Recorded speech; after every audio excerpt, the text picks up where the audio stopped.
আইনি জটিলতার কারণে আগামীকাল দ্বিতীয় ধাপে উপজেলা পরিষদ নির্বাচন হবে ১১৬টির পরিবর্তে ১১৫টি উপজেলায়। একথা জানিয়ে নির্বাচন কমিশনার মোহাম্মদ শাহনেওয়াজ বলেছেন, এই নির্বাচনে কেউ যেন কোনো বিশেষ সুবিধা না পায় সেজন্য স্থানীয় নির্বাচন কমিশনকে নির্দেশ দেওয়া হয়েছে।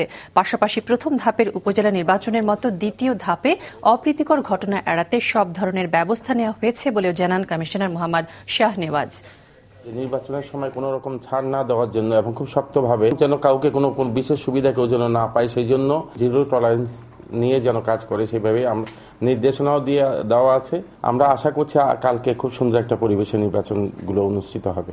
কুষ্টিয়ার ভেড়ামারায় কুড়িয়ে পাওয়া পরিত্যক্ত বোমা নিয়ে খেলার সময় বিস্ফোরণে ৫ শিশু গুরুতর আহত হয়েছে। বোমার প্লিন্টারে তাদের শরীর ক্ষতবিক্ষত হয়ে গেছে। উপজেলার ধরমপুর ইউনিয়নের বিল শুকা ভবানীপুর গ্রামে একটি ধান খোলার পাশে এ ঘটনা ঘটে। আহতরা হল বিল শুকা ভবানীপুর গ্রামের আনোয়ারুল ইসলামের 2 ছেলে রাব্বি ও বাপ্পি, সানার ইসলামের ছেলে পাপ্পু, সেলিম হোসেনের ছেলে সাকিব ও সাইদুর রহমানের ছেলে সিফাত। আহতদের ভেড়ামারা উপজেলা স্বাস্থ্য কমপ্লেক্সে ভর্তি করা হয়েছে। ভেড়ামারা উপজেলা নির্বাহী অফিসার রেজাউল করিম ও মডেল থানার পুলিশ ঘটনাস্থল পরিদর্শন করেছেন। খাগড়াছড়ি সদর উপজেলার বেতছড়ি ও কালা বর্ণাল মুখে পাহাড়ি বাঙালির সংঘর্ষে 13 জন আহত হয়েছে। এর মধ্যে শহীদ বিশ্বাস নামে একজনের পায়ে রগ কেটে দেওয়া হয়েছে। এ ঘটনার জেরে ভুয়াছড়ি, বেতছড়ি, কমলছড়ি সহ আশপাশের এলাকায় উত্তেজনা বিরাজ করছে। বাঙালিদের পক্ষ থেকে অভিযোগ করা হয়, সকালে বাগানে কাজ করতে গেলে হঠাৎ করে প্রায় অর্ধশত পাহাড়ি যুবক ধারালো অস্ত্র ও গুলতি দিয়ে হামলা চালায়। গোপালগঞ্জে কৃষি অফিসের হিসেবে এবছর জেলায় ৩,৫০০ হেক্টর জমিতে সরিষার চাষ হয়েছে। গাছে ফুল আসতেই বাক্সে পালন করা মৌমাছি নিয়ে হাজির হন মধু সংগ্রহকারীরা। এবছর 3টি ভ্রাম্যমাণ মৌমাছি খামারে কাজ করছেন প্রায় 100 শ্রমিক। প্রতিটি খামারে রয়েছে 70 থেকে 80টি বাক্স।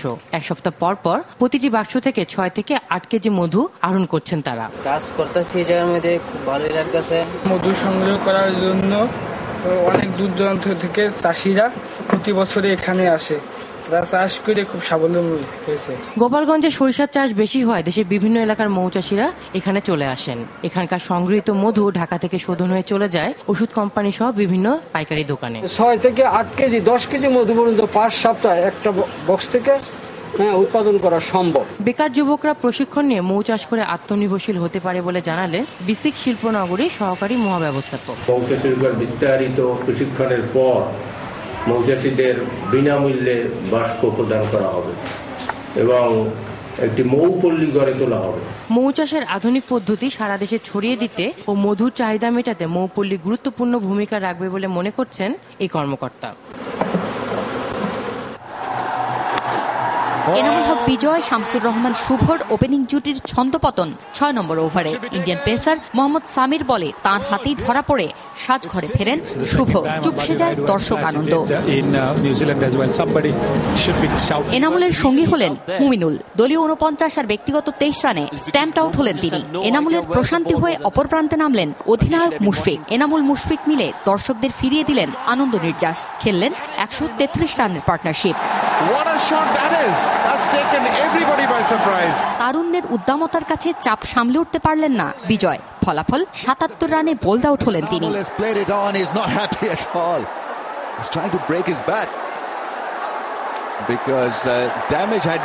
দল আর ম্যাচের অবলম্বন হলেন অধিনায়ক মুশফিক। তুলে নিলেন ওয়ানডে ক্যারিয়ারের 2য় সেঞ্চুরি, একই সাথে খেললেন ক্যারিয়ার সেরা 117 রানের innings.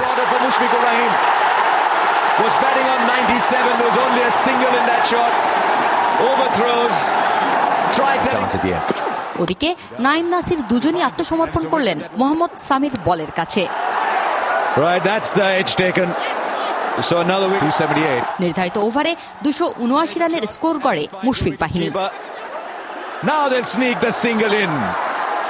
It comes down to the 40th over. There was a set batsman in. 1956 সালে আব্দুল জব্বার খানের মুখ ও মুখোশ দিয়ে বাংলাদেশের চলচ্চিত্রের যাত্রা শুরু। স্বাধীনতার পরে ওরা 11 জন, ধীরে বহে মেঘনা, দীপু নাম্বার 2, মুক্তির গান, জীবন থেকে নেয়া সহ অসংখ্য মানসম্মত চলচ্চিত্র তৈরি হয়েছে। ছাদের উপরে এসে গান গেয়ে আশেপাশের লোকদের জানাতে চাও যে বউয়ের যন্ত্রণায় ঘরে বসে গান গাইতে পারো না। কেন? এরপর দীর্ঘ পথযাত্রায় নির্মিত হয়েছে প্রায় 3000-এর মতো চলচ্চিত্র। 90-এর দশকে মন্দাবস্থা গেল 5 বছরে আবার ঘুরে দাঁড়াতে শুরু করেছে রূপালী পর্দা। মুখ থুবড়ে পড়া অবস্থা থেকে দেশের চলচ্চিত্র যখন কেবল মাথা উঁচু করে দাঁড়াতে শুরু করেছে, তখন ভারতীয় চলচ্চিত্র আমদানির এমন সিদ্ধান্তে তীব্র বিরোধিতা করছেন চলচ্চিত্র শিল্পীরা। তাদের মতে চলচ্চিত্রকে ধ্বংস করতে বারে বারে এমন সিদ্ধান্ত আসছে। তাদের হলগুলোতে বাংলাদেশি চলচ্চিত্র টেলিকাস্ট করছে না, সো সেই ক্ষেত্রে আমাদের কি উচিত সেটা আমাদের করা। আমাদের বাংলাদেশে এখন অনেক ভালো ভালো চলচ্চিত্র হচ্ছে। আই থিঙ্ক আমাদের মনে হয় না আমাদের ইন্ডিয়ান চলচ্চিত্র আসার দরকার আছে। প্রথমে আমাদের চ্যানেলগুলোকে ওখানে অন্তত পক্ষে 1-2 বছর দেখানোর একটা ব্যবস্থা করা। বিনিময় তো না, এটা হচ্ছে এই ইন্ডাস্ট্রিটাকে ধ্বংস করার একটা প্রি প্ল্যান। আজকে আমরা দুরবস্থায় পড়েছি, তার অর্থ এই নয় যে আমাদের এখানে বাইরের ছবি এনে চালাতে আমাদের ইন্ডাস্ট্রি বাঁচাতে হবে। সিনেমা হলগুলোর দিকে সরকার তাকাচ্ছে না। আমরা একটা ভাঙা ক্যামেরা নিয়ে আর এই যে ঝর্ণা স্পটে বসে আছি, আর তারা ছবি করছে গিয়ে পৃথিবীর বিভিন্ন দেশে গিয়ে। তাদের বাজেট আমরা পারবো কম্পিটিশনে? পারবো না। তো সেই জন্য বলছি সরকারকে আমি অনুরোধ করবো যে এর থেকে যেন তারা বিরত থাকে। তারা বলছেন এপার বাংলা ও ওপার বাংলা চলচ্চিত্রের বাজেটে বিস্তর ফারাক আছে, তাই ভারসাম্যহীন এই প্রতিযোগিতায় যাওয়া বাংলাদেশের জন্য আত্মঘাতী হবে। সবাই মিলে চাইছে যে ইন্ডাস্ট্রিকে ডেভেলপ করা যায় কিভাবে, ইন্টারন্যাশনালি আমাদের দেশকে প্রেজেন্ট করা যায় কিভাবে চলচ্চিত্রের মাধ্যমে। সেখানে এটা কিন্তু একটা বড় একটা পাহাড় চাপিয়ে দেওয়া হবে। এখানে আমরা এফডিসিতে কাজ করছি, বাট এফডিসিতে কিন্তু এই ফ্লোর ছাড়া আর কিছুই নেই। তার ক্যামেরা নেই, তার পোস্টের কোনো কিছু নেই। আমি বলছি না যে গভর্নমেন্ট কারি টাকা দিয়ে দিবে আমাদের ইন্ডাস্ট্রি ডেভেলপ হবে। গভর্নমেন্টের একটু সুদৃষ্টি থাকলেই কিন্তু আমাদের ইন্ডাস্ট্রি ডেভেলপ হবে। আমাদের চ্যানেল চালাতে বলো না এখন আমাদের দেশ, সেখানে আমাদের ছবি কি করে এক্সচেঞ্জ করবো আমরা? আমাদের 10টা ছবি নিয়ে বেনা বলে ফেলে দেবে, ওদের 10টা উর্দু ছবি দিয়ে দেবে। চলচ্চিত্র শিল্পীদের উপেক্ষা করে চূড়ান্ত কোনো সিদ্ধান্ত নিলে কঠোর আন্দোলনের হুঁশিয়ারিও দিলেন তারা। যেহেতু আমরা বাংলা ভাষার জন্য জীবন দিয়েছি, বাংলা ভাষার জন্য এই দেশ স্বাধীন হয়েছে, এখন এই বাংলাদেশে যদি তারা উর্দু ছবি হিন্দি ছবি চালায় তো আমরা কোথায় যাবো? আগ্রাসনে পড়বো। কমার্শিয়াল ছবি একদল লোক এলসি করে এনে চালাবে হলে আর আমাদের কোনো ছবি তারা কিনবে না, এটা হতে পারে না। এটা আমি দৌড় বিরোধিতা করছি। কোনো মতে এই দেশে এটা মানবে না, মেনে নেওয়া উচিত। আমি তো মানব না। বারবার একই ঘটনার পুনরাবৃত্তির জন্য চলচ্চিত্র সংশ্লিষ্টদের মধ্যে থাকা অসাধু সিন্ডিকেটকে দায়ী করছেন শিল্পীরা। নোয়াখালী 2 আসনের সংসদ সদস্য আলহাজ মোর্শেদ আলম বলেছেন, সঠিক ইতিহাস কখনোই বিকৃত করা যায় না, ইতিহাস তার নিজস্ব গতিতে চলে। আর চাইলেও কেউ ইতিহাস থেকে স্বাধীন বাংলার স্থপতি জাতির জনক বঙ্গবন্ধু শেখ মুজিবুর রহমানের অবদান মুছে ফেলতে পারবে না। নোয়াখালীর সোনাইমুড়ির উত্তর বসেকপুর সরকারি প্রাথমিক বিদ্যালয় ও রুহুল আমিন চিশতি সরকারি প্রাথমিক বিদ্যালয়ের ভবন সম্প্রসারণ কাজের উদ্বোধন অনুষ্ঠানে এসব কথা বলেন তিনি। এ সময় দেশের গৌরবময় ইতিহাস নতুন প্রজন্মের সামনে সঠিকভাবে তুলে ধরারও আহ্বান জানান মোর্শেদ আলম। ভাষা আন্দোলন থেকেই কিন্তু শুরু হয়ে আমরা বাংলাদেশের স্বাধীনতা আন্দোলনের রূপ নিয়েছে এবং সেখান থেকে আমরা হাজার বছরের শ্রেষ্ঠ সন্তান বঙ্গবন্ধু শেখ মুজিবুর রহমান, ওনার নেতৃত্বে আমরা কিন্তু একটা দেশ পাইছি, আমরা একটা জাতি পেয়েছি। ইতিহাস কখনো মিথ্যা দেখে না, ইতিহাস সরল সোজা। এই দেশের সৃষ্টি কোনোদিন হতো না যদি এই বাংলার মাটিতে বঙ্গবন্ধুর জন্ম না হইত। প্রথম দফা নির্বাচনে বেশ কটি উপজেলার ফল ছিনতাই করার পর এখন কারচুপির মাধ্যমে দ্বিতীয় দফার ফল নিজেদের ঘরে নিতে চায় আওয়ামী লীগ। সকালে কেন্দ্রীয় কার্যালয়ে সংবাদ সম্মেলনে অভিযোগ করলেন বিএনপি যুগ্ম মহাসচিব রুহুল কবির রিজভী আহমেদ। তিনি অভিযোগ করেন, ভোট কেন্দ্রগুলো ভোটার শূন্য রাখতে জনমনে ভয় ছড়িয়ে দিচ্ছে সরকার। বিএনপি সহ বিরোধী নেতাকর্মীদের সতর্কতা ও সাহসের সঙ্গে ভোটের মাঠের পরিস্থিতি মোকাবেলা করার আহ্বান জানান রিজভী। প্রথম দফার চেয়ে এবারে বিরোধী দলের উপর আক্রমণের মাত্রা ভয়াবহ রকমের বেশি। ফেনী, বরিশাল, পিরোজপুর, ভোলা সহ বেশ কয়েকটি জেলাধীন উপজেলায় 19 দলীয় জোটের সমর্থিত প্রার্থীদের প্রচারণায় লিপ্ত নেতাকর্মীদের শাসক দলের অবৈধ অস্ত্রধারী সন্ত্রাসীরা পথে ঘাটে বাজারে যেখানেই তারা প্রচারে যাচ্ছেন সেখানে আকস্মিক আক্রমণ চালিয়ে মারধর করছে। এই জঙ্গিদের প্রশ্রয়দাতা এবং আওয়ামী লীগ নিজেও একটি জঙ্গি সংগঠন, যেটা আমরা এই নির্বাচনের পূর্বাপর যেভাবে বিরোধী দলের গণতান্ত্রিক আন্দোলনে তাদেরকে আমরা দেখেছি হত্যা করতে, গুম করতে, যেটা এখনো চলছে।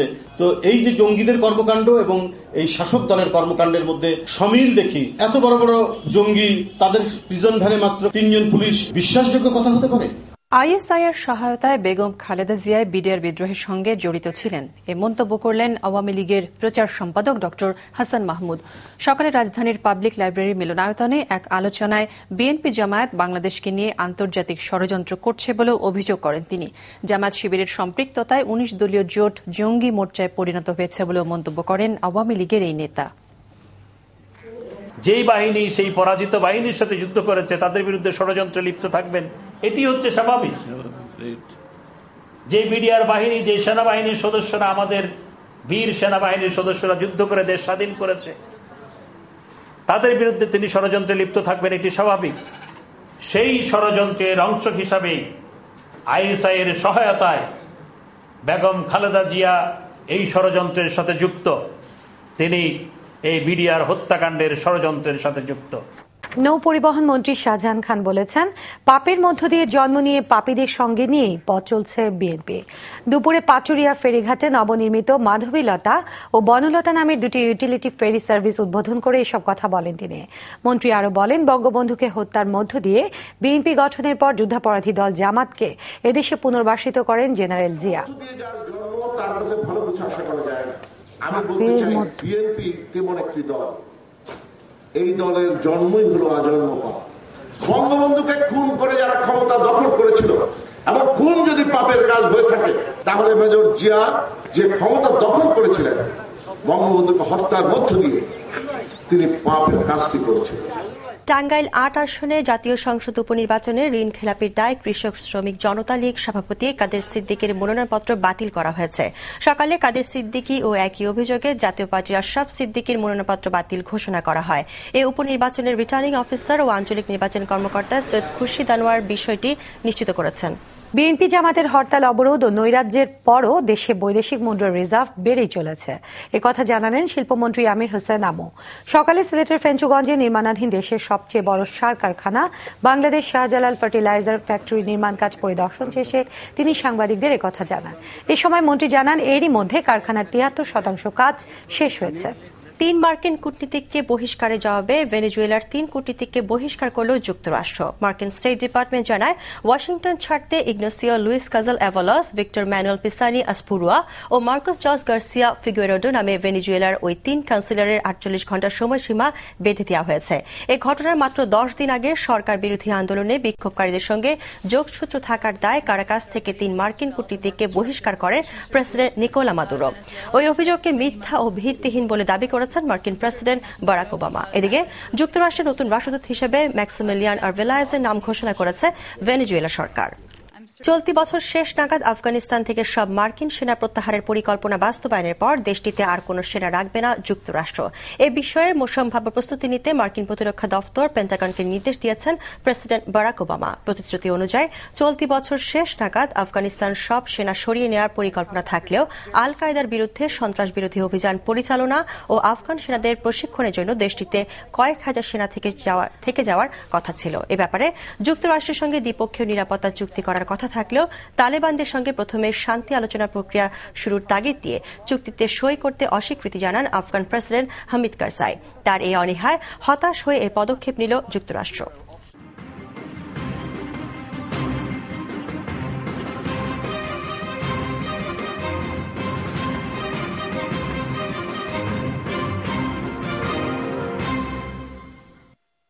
দর্শক, ৫২ ভাষা আন্দোলনের সকল শহীদদের প্রতি গভীর শ্রদ্ধা জানিয়ে শুরু করছি টেলিটক 3G কেমন বাংলাদেশ অনুষ্ঠান। সঙ্গে আছে আমি সৈয়দ আশিক রহমান। ভাষার জন্য প্রাণ দেওয়ার নজির বিশ্বের বুকে আর কোথাও নেই। বাঙালিরা এই প্রথম রক্তক্ষয়ী সংগ্রামের মধ্যে দিয়ে বাংলা ভাষার কথা বলার অধিকার অর্জন করেছে। কিন্তু ২১-এর চেতনা, সংবিধান ও আইন অনুসারে রাষ্ট্রের সর্বত্র বাংলা ভাষা ব্যবহারের কথা থাকলেও তা মানা হচ্ছে না। সংবিধানের ৩ অনুচ্ছেদে বলা হয়েছে প্রজাতন্ত্রের রাষ্ট্রভাষা বাংলা, কিন্তু বাংলাদেশ সরকারের মন্ত্রণালয়গুলোর ওয়েবসাইট, রাষ্ট্রীয় বিভিন্ন দাপ্তরিক ভাষা সহ সামাজিক বিভিন্ন মাধ্যমে লঙ্ঘিত হচ্ছে সংবিধানের বাধ্যবাধকতা। বাংলা ভাষায় বর্ণশুদ্ধি ও অপপ্রয়োগের যে নৈরাজ্য চলছে, তাতে কেবল বাংলা ভাষার প্রতি অবহেলা বা উদাসীনতায় প্রকাশ পায় না, এই সঙ্গে ভাষার নিয়ম শৃঙ্খলা সম্পর্কে বিপুল অজ্ঞতা প্রকট হয়ে দেখা দেয়। কেন ভাষা আন্দোলনের ৬২ বছর পরেও সর্বস্তরে বাংলা ভাষার প্রচলন হয়নি? কেন বাস্তবায়ন হয়নি ২১-এর চেতনা? কেন স্বাধীনতার এত বছর পরে এসে গণমাধ্যম সহ সামাজিক মাধ্যমগুলোয় চলছে ভাষা বিকৃতির মহোৎসব? কেন প্রতিবেশী গণমাধ্যমের আগ্রাসন থেকে রক্ষা পাচ্ছে না আমাদের কৃষ্টি, আমাদের সভ্যতা? দর্শক, এই প্রশ্নগুলোকে সামনে রেখেই আজ আমাদের আলোচনার বিষয় গণমাধ্যম ও তথ্য প্রযুক্তিতে বাংলা ভাষার ব্যবহার।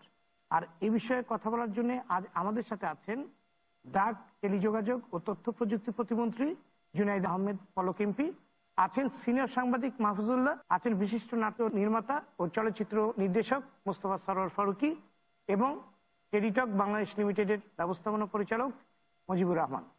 দর্শক চাইলে আপনিও আমাদের সাথে অংশগ্রহণ করতে পারেন, ফোনে সরাসরি যোগ দিতে পারেন, জানাতে পারেন, আপনার মতামত করতে পারেন প্রশ্ন। এই জন্য ফোন করুন স্ক্রিনে দেখানো নম্বরে। আমরা শুরু করব মাহফুজুল্লাহ ভাই আপনাকে দিয়ে। আমাদের গণমাধ্যমে বাংলা ভাষার একরকম বিকৃতি, অপব্যবহার, অপউপস্থাপনা হচ্ছে, এটা কেন যাচ্ছে তাই ব্যবহার হচ্ছে? আমরা তো রক্তক্ষয়ী সংগ্রামের মাধ্যমে এই বাংলা ভাষাকে অর্জন করেছি, তাহলে আজকে এই পর্যায়ে আসছে কেন? ধন্যবাদ। ভাষার মাসে এমন একটি প্রশ্ন অস্বাভাবিক নয় এবং অসঙ্গত নয়, আপনি যে প্রশ্নটি উত্থাপন করেছেন। তার চেয়েও আমার কাছে যেটি মনে হয়, এই প্রশ্নটি সানবাৎসরিক, অর্থাৎ সারা বছর ধরেই এই প্রশ্নটি উচ্চারিত হওয়া প্রয়োজন। এই কারণে 1952 সালের যে ভাষা আন্দোলন, সেই পথ ধরেই তো 1971 সালে আমরা স্বাধীনতা অর্জন করেছি। এবং এই স্বাধীন রাষ্ট্র প্রতিষ্ঠার সঙ্গে আমরা যারা প্রত্যক্ষভাবে জড়িত, আজকে 42 বা 43 বছর পরে আপনি যে প্রশ্নটি উত্থাপন করেছেন, এটি অত্যন্ত বেদনাদায়ক প্রশ্ন। অত্যন্ত আমাদের জন্য এই প্রশ্নের জবাব দেওয়া খুব কষ্টকর। কারণ আমরা যখন ভাষা আন্দোলনের এই দিনটিকে উদযাপন করতাম পাকিস্তানের অংশ হিসাবে ঔপনিবেশিক একটি রাষ্ট্রে, তখন এই আন্দোলনের সঙ্গে যে অধিকার প্রতিষ্ঠার বিষয়, সংগ্রামের বিষয়, দৃপ্ত পদভারে সামনে এগিয়ে যাওয়ার বিষয় ছিল, আজকে কিন্তু এই 21শে ফেব্রুয়ারি এক ধরনের উৎসবে পরিণত হয়েছে। এটা দোষের কিছু নয়, কারণ যে স্বাধীনতা আমি পেয়েছি তারপরে শোকটা আমার শক্তিতে পরিণত হয়ে এটা উৎসবে পরিণত হবে, এটা অস্বাভাবিক কোনো বিষয় নয়। আমার কাছে এটা খুবই স্বাভাবিক মনে হয়। এবং এই উৎসবের মধ্য দিয়ে কিন্তু আমার ভাষা প্রতিষ্ঠা করবার একটা খুব বড় উদ্যোগ আমরা দেখি। দুঃখজনক হচ্ছে এইটি একটি দিনের মধ্যে সীমাবদ্ধ থাকে। আপনি আপনার ভূমিকায় যে কথাগুলো বলেছেন, যে গণমাধ্যমে যে ভাষার ব্যবহার, বিশেষ করে পত্রপত্রিকায় এক ধরনের, রেডিও টেলিভিশনে এক ধরনের, এটা দুই রকমের ভাষা। আমরা প্রমিত বাংলার কথা বলি, বা স্ট্যান্ডার্ড, এটাকে এখন আপনি প্রমিত বলবেন, যেভাবে বলুন, প্রমিত বাংলা ব্যবহার করবার কথা বলি। প্রমিত বাংলার একটা রূপ আছে এবং ভাষার কতগুলি অনুষঙ্গ আছে, ভাষার কতগুলি প্রয়োগ আছে। এখন আপনি যথাস্থানে যথা শব্দটা প্রয়োগ করা এবং যে উচ্চারণের একটা নিয়ম কানুন আছে আমাদের বাংলা ভাষা। আমাদের বাংলা ভাষা কিন্তু ব্যাকরণগতভাবে, প্রয়োগগতভাবে অত্যন্ত শক্তিশালী ভাষা। সংখ্যায় কম হতে পারে বাংলা ভাষাভাষী লোকের যারা কথা বলি আমরা পৃথিবীর অন্যান্য কয়েকটি বড় ভাষার সঙ্গে, কিন্তু আমাদের ভাষার একটা নিজস্ব ভঙ্গি আছে। রবীন্দ্রনাথ বলেছেন যে বাংলা বড় ভাষা, ঢংওয়ালা ভাষা এর মধ্যে। আচ্ছা, তো এখন সেখানে আপনি আসেন, আজকে এটা নিয়ন্ত্রণ কে করবে? এটা কিন্তু রাষ্ট্রের পক্ষে নিয়ন্ত্রণ করা সম্ভব না, কারণ ভাষা তার আপন গতিতে চলে, ভাষাতে অন্য ভাষার অনুপ্রবেশ ঘটে। যেমন বাংলা ভাষায় প্রায় 40% হচ্ছে এখন পর্যন্ত আপনার বিদেশি শব্দ আছে। আপনি পশ্চিম বাংলার যদি সাম্প্রতিক সময়ের গল্প উপন্যাস দেখেন, তাহলে দেখবেন যে ওখানে প্রচুর আরবি, ফার্সি এবং উর্দু শব্দের ব্যবহার হচ্ছে। তারা সচেতন ভাবে এটা করছেন। আমাদের এখানেও আছে, আমাদের ভাষাতে থাকবে, এটা খুব স্বাভাবিক।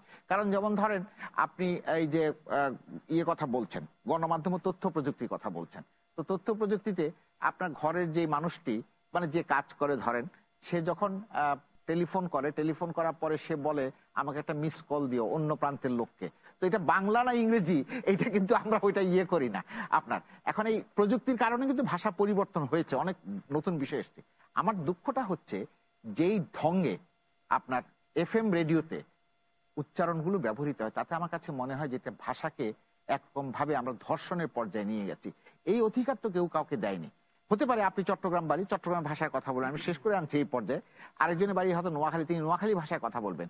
কিন্তু গণমাধ্যম তো, যে গণমাধ্যমটি বা এই যে ধরেন আজকের এই যে আরটিভি কি শুধুমাত্র সিলেটের লোকের জন্য বা শুধুমাত্র নোয়াখালীর লোকের জন্য? তা তো না, পুরো বাংলাদেশের দর্শকদের জন্য আরটিভির অনুষ্ঠান। তো সেখানে যে বাংলাটা আমার প্রমিত বাংলা, সেইটা যদি আমি ব্যবহার না করে আজকে আমি নোয়াখালীর উচ্চারণে বা চট্টগ্রামের উচ্চারণে বা এমন উচ্চারণ যেটা বাংলাদেশে কোথাও নাই, একটা বিকৃত উচ্চারণ, না ইংরেজি না বাংলা, এই যে একটা খিচুড়ি ভাবে উচ্চারণ করে, এটার মধ্যে দিয়ে কি হয়তো তারা মনে করেন যে খুব স্মার্টনেস। আমাদের এই তরুণ বন্ধুরা, আমি একটু খুব মনোযোগ দিয়ে শোনার চেষ্টা করি যখন গাড়িতে থাকি, তরুণ বন্ধুরা মনে করেন যেটা বোধহয় খুব স্মার্টনেস হচ্ছে, যাদেরকে এখন এই যে রেডিও জকি বলা হয় আর কি।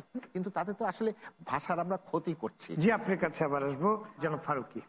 এইমাত্র মাহফুজুল্লাহ সাহেব বললেন যে FM রেডিও, নাটক, টেলিফিল্ম সহ বিভিন্ন মাধ্যমে বিভিন্ন শাখায় বাংলাকে যেভাবে বিকৃতভাবে উচ্চারিত হচ্ছে কিংবা উচ্চারণ করা হচ্ছে, এবং তরুণরা কিন্তু মোটামুটি খুব আকৃষ্ট হচ্ছে, প্রলুব্ধ হচ্ছে এবং সেগুলোকে খুব তাড়াতাড়ি অ্যাডপ্ট করছে। তো সেটাকে আপনি কিভাবে দেখছেন? ধন্যবাদ আপনাকে। আমরা প্রতি বছর ভাষা দিবসে একই কথা বলি এবং আমরা কেউ কারো কথা শুনি না, যে যার অবস্থান থেকে বলে যাই, ফলে এটা কোনো মানে নেই এই বিতর্কের বা আলোচনার। আমি মাহফুজ ভাইয়ের সঙ্গে একটা জায়গাতে একমত। কিছুদিন আগে আমাদের এক বন্ধু শাহেদ আলম, সে একটা রিপোর্ট করেছিল যে আমরা কি পরিমাণ বাংলার সঙ্গে ইংরেজি শব্দ ব্যবহার করি।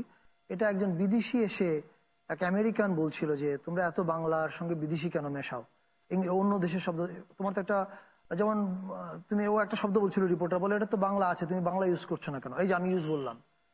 তো এটা ঠিক যে আমাদের মধ্যে গোলমালটা আছে এবং এটা নিয়ে আমি নিজেও লজ্জিত।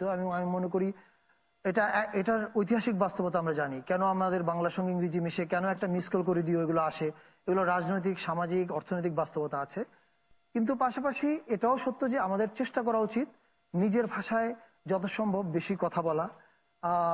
আবার পাশাপাশি মাহফুজ ভাই যেমন বললেন 40% শব্দ বিদেশ থেকে এসছে বাংলায়, এটা খুবই সত্য। ফলে বাংলা আসলে তৈরি হয়েছে আসলে বিভিন্ন ভাষার মিশ্রণে। ফলে আপনি এখন প্রশ্ন আসতে পারে, একটা পর্যায়ে আমরা জানালা খুলেছিলাম ভাষা তৈরি হওয়ার জন্য, এখন তৈরি হয়ে গেছে, এখন আর জানালা খুলবো না বা খুলবেন কিনা, এগুলো দার্শনিক বিতর্কের ব্যাপার। সেই দিকে আমি না গিয়ে আমি শুধুমাত্র আমার আপনি যে টেলিফিল্ম বা নাটকের প্রসঙ্গে বললেন সেটাতে আসতে চাই। দেখেন, আমার মনে হয় দুইটা বিতর্ককে আমরা একটা ভুল জায়গায়, আপনি যদি ভুল ছায়ার সঙ্গে লড়াই করেন আপনি কিছু অর্জন করতে পারবেন না। যখন চরিত্রের সংলাপ, মানিক বন্দ্যোপাধ্যায়ের চরিত্রের যে সংলাপ হবে, পদ্মা নদীর মাঝি যে ভাষায় কথা বলবে, এটা আপনার তথাকথিত প্রমিত হবে না। আপনি কুলিকে কখনো স্যুট বুট দিবেন না, কারণ কুলি স্যুট পরে না। এই যে ডিটেলটা বাস্তবায়ন করতে হয় পোশাকে, ভাষায়, এটা চলচ্চিত্রের, সাহিত্যের সকলের কাজ এটা। এবং এটা যদি আমি না করতে পারি তাহলে আমার চলচ্চিত্র বা কারো চলচ্চিত্র বিশ্বাসযোগ্য হবে না। ফলে আপনি চরিত্রের প্রয়োজনে প্রমিত ব্যবহার করবেন, চরিত্রের প্রয়োজনে বিভিন্ন ডায়ালেক্ট ব্যবহার করবেন। এখন আমি যদি কালকে একটা সিনেমা বানাই যে আরজেকে নিয়ে ছবি বানাবো, আমি অবধারিত ভাবে আমার ওই ছবিতে ওই আরজে আমি দেখাবো বাংলা ইংরেজি মিশিয়ে জগা খিচুড়ি বানিয়ে কথা বলছে। কারণ আমি যদি আরজেকে চরিত্র ফোটাতে চাই তাহলে তো আমাকে তার ডিটেলটা নিতে হবে, সে বাস্তবে আসলে কিরকম করে। ফলে এই যে চরিত্রের আরজের আসলে চরিত্রটা কেমন হওয়া উচিত, আমি আসছি শেষ। আরজে কি সেই জগা খিচুড়ি না, সেটা আমি অচিত্ত বলতে চাচ্ছি না, আমি তো ফিল্ম মেকার, আমি জাস্ট ডিটেলিংটা করছি। আপনি দেখবেন দুনিয়ার না, আমি যেটা বলতে চাচ্ছি আপনাকে যে আরজে যদি ভুলভাবে তৈরি হয়ে থাকে সেটাকে কি আমরা সেভাবেই নিয়ে যাব তাকে আমি যখন একটি ফিল্ম বানাবো, আমি যখন আওয়ামী লীগের আমি যখন জামায়াতে ইসলামের একজন নেতার চরিত্র চিত্রায়ন করবো, আমি জুনায়েদ আহমেদ পলকের পোশাক তাকে দিব না। কেন দিব না? কারণ হচ্ছে ওটা বাস্তবায়ন না, তারা এটা পড়ে না। এটাকে বলা হয় ডিটেলিং। সারা দুনিয়াতে সাহিত্য যারা করেন, সিনেমা যারা বানান, তাদেরকে সংলাপ, পোশাক, অ্যাকশন এগুলো নির্ধারণ করার জন্য ডিটেলের দিকে নজর দিতে হয়। যে কারণে সারা দুনিয়াতে ভাষার মিশ্রণের বিতর্ক চলছে। ইংরেজি ভাষাতে এই বিষয়ে বিতর্ক আসছে, নতুন নতুন শব্দ আসছে, এই শব্দ আমরা নিব কিনা। কিন্তু এই বিতর্ক আপনি কোথাও শুনবেন না যেখানে বলা হয় ফিল্ম মেকারকে বা সাহিত্যিককে যে তুমি ডায়ালেক্ট ইউজ করো না, শুধু প্রমিত ভাষায় ব্যবহার করো। এটা একটা অদ্ভুত বিতর্ক। এই বিতর্কটা প্রমিতের জন্য ক্ষতিকর, আপনার আঞ্চলিক ভাষার জন্য ক্ষতিকর। আমি ফারুককে একটু যোগ করার জন্য আমার মনে হয় যে একটু বোধ হয় কমিউনিকেশন গ্যাপ হয়েছে। সেটা হচ্ছে যে আমি প্রমিত বলতে যেটা বোঝাতে চেয়েছি সেটা হচ্ছে যে এখানে চরিত্রগত, কারণ ফারুকি ডিটেলে কথা বলেছেন, ডিটেলে যখন আসবে তখন ডিটেলে। আবার এই যে পদ্মা নদীর মাঝি যে উপন্যাসের কথা বলা হয়েছে সেটা লেখা হয়েছে কিন্তু প্রমিত বাংলায়। তারা যখন ছবি বানাচ্ছেন তখন কিন্তু ওই চরিত্রের সঙ্গে ভাষা প্রয়োগ করছেন। আর রেডিও জকি যে কাজটা করেন তিনি বাংলা যেটি ব্যবহার করেন সেটি কিন্তু চরিত্রের বাংলা না, সেটি হচ্ছে তার নিজের বানানো বাংলা। আমার আপত্তিটা ওই জায়গায়।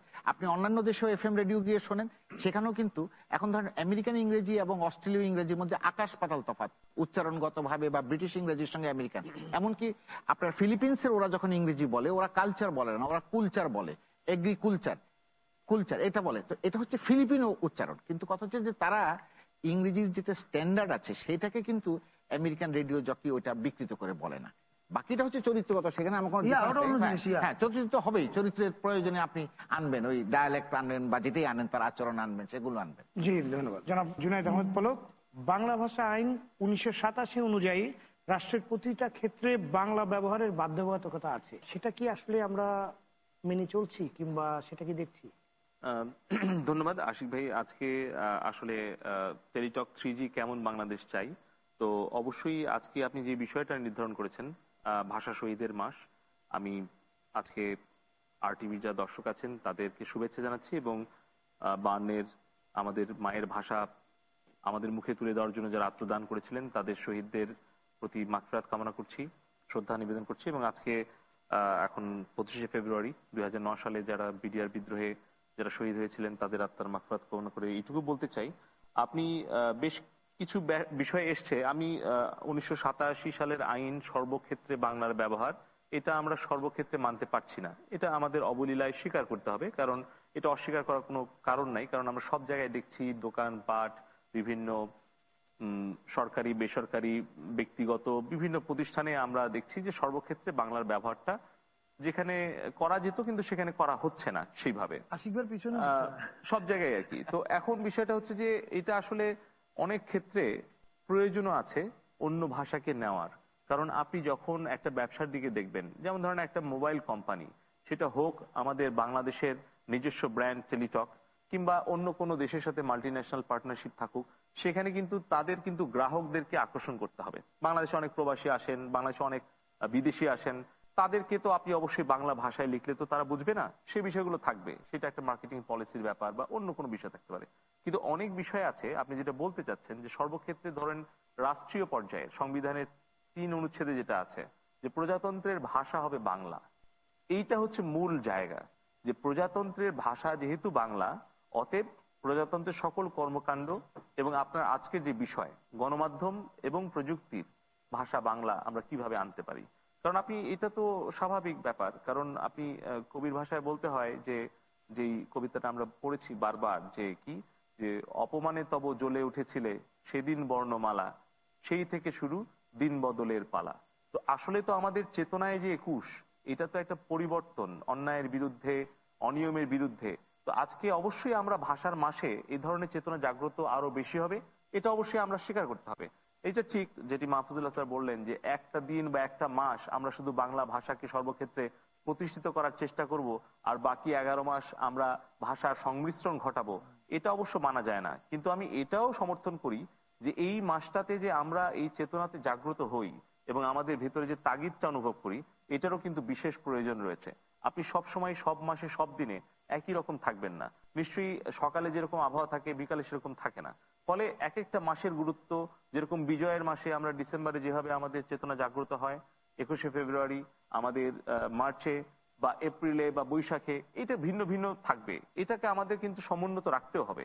আমি একটা বিষয় বলতে চাই যে উচ্চারণ আর ভাষার সংমিশ্রণ, এই দুইটা কিন্তু ভিন্ন বিষয়। উচ্চারণের বিষয়ে কোনো সমস্যা বা অভিযোগ আমার নাই। আমি আমার বাড়ি উত্তরাঞ্চলে, আমি চলনবীরের ছেলে, আমার ভাষাগত ভাবে আমার উচ্চারণের সমস্যা থাকতেই পারে, আমার এলাকার আঞ্চলিকতা টান থাকতে পারে। কিন্তু যখন সমস্যাটা হচ্ছে যে বাংলার সাথে ইংরেজি বা অন্য কোনো ভাষার সংমিশ্রণ, এখন হিন্দি মিশছে, যেরকম আমরা গণমাধ্যমে কথা বলছি, আপনি জানেন যে আমাদের তরফ থেকে আমরা সংসদ সদস্য হিসেবে কিংবা সরকারের অংশ হিসেবে, মন্ত্রিসভার সদস্য হিসেবে আমাদের কি করণীয় আছে, আমি সেই জায়গা থেকে বলতে চাই। যেরকম গত 9ম জাতীয় সংসদে আমরা কিন্তু সোচ্চার হয়েছিলাম তরুণ কয়েকজন সংসদ সদস্য যে বিদেশি গণমাধ্যম বাংলাদেশকে গ্রাস করছে, যেটি স্যার বলেছিলেন, এবং সেই থাবা থেকে মুক্ত করার জন্য আমাদের শিশুদেরকে কিছু বিশেষ বিশেষ কার্টুন ছবি, সেগুলো কিন্তু আমরা কিন্তু আইন প্রয়োগ করে সেগুলো কিন্তু আমরা বন্ধ করে দিয়েছিলাম। এটি একটি ছোট্ট উদাহরণ আমি দিচ্ছি।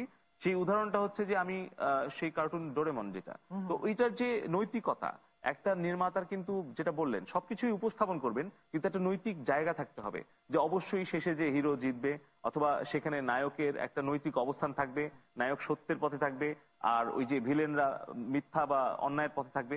এইরকম ভাবে কিন্তু একজন রাজনৈতিক কর্মী হিসেবে আমাদের সবচেয়ে বড় দায়িত্ব, সরকারের অংশ হিসেবে সবচেয়ে বেশি দায়িত্ব আমাদের, সংসদ সদস্য হিসেবে সবচেয়ে বেশি দায়িত্ব আমাদের। তো আমরা যেটা বলতে চাই, যে ক্ষেত্রে আমরা কিন্তু চেষ্টা করছি, চেষ্টা কিরকম করছি, যেমন ধরেন যে 86 কি 87 সালে যখন মোস্তফা জব্বার বিজয় কিবোর্ডটা উদ্ভাবন করলেন, এটা কি একটা বড় ধরনের পরিবর্তন আনেনি?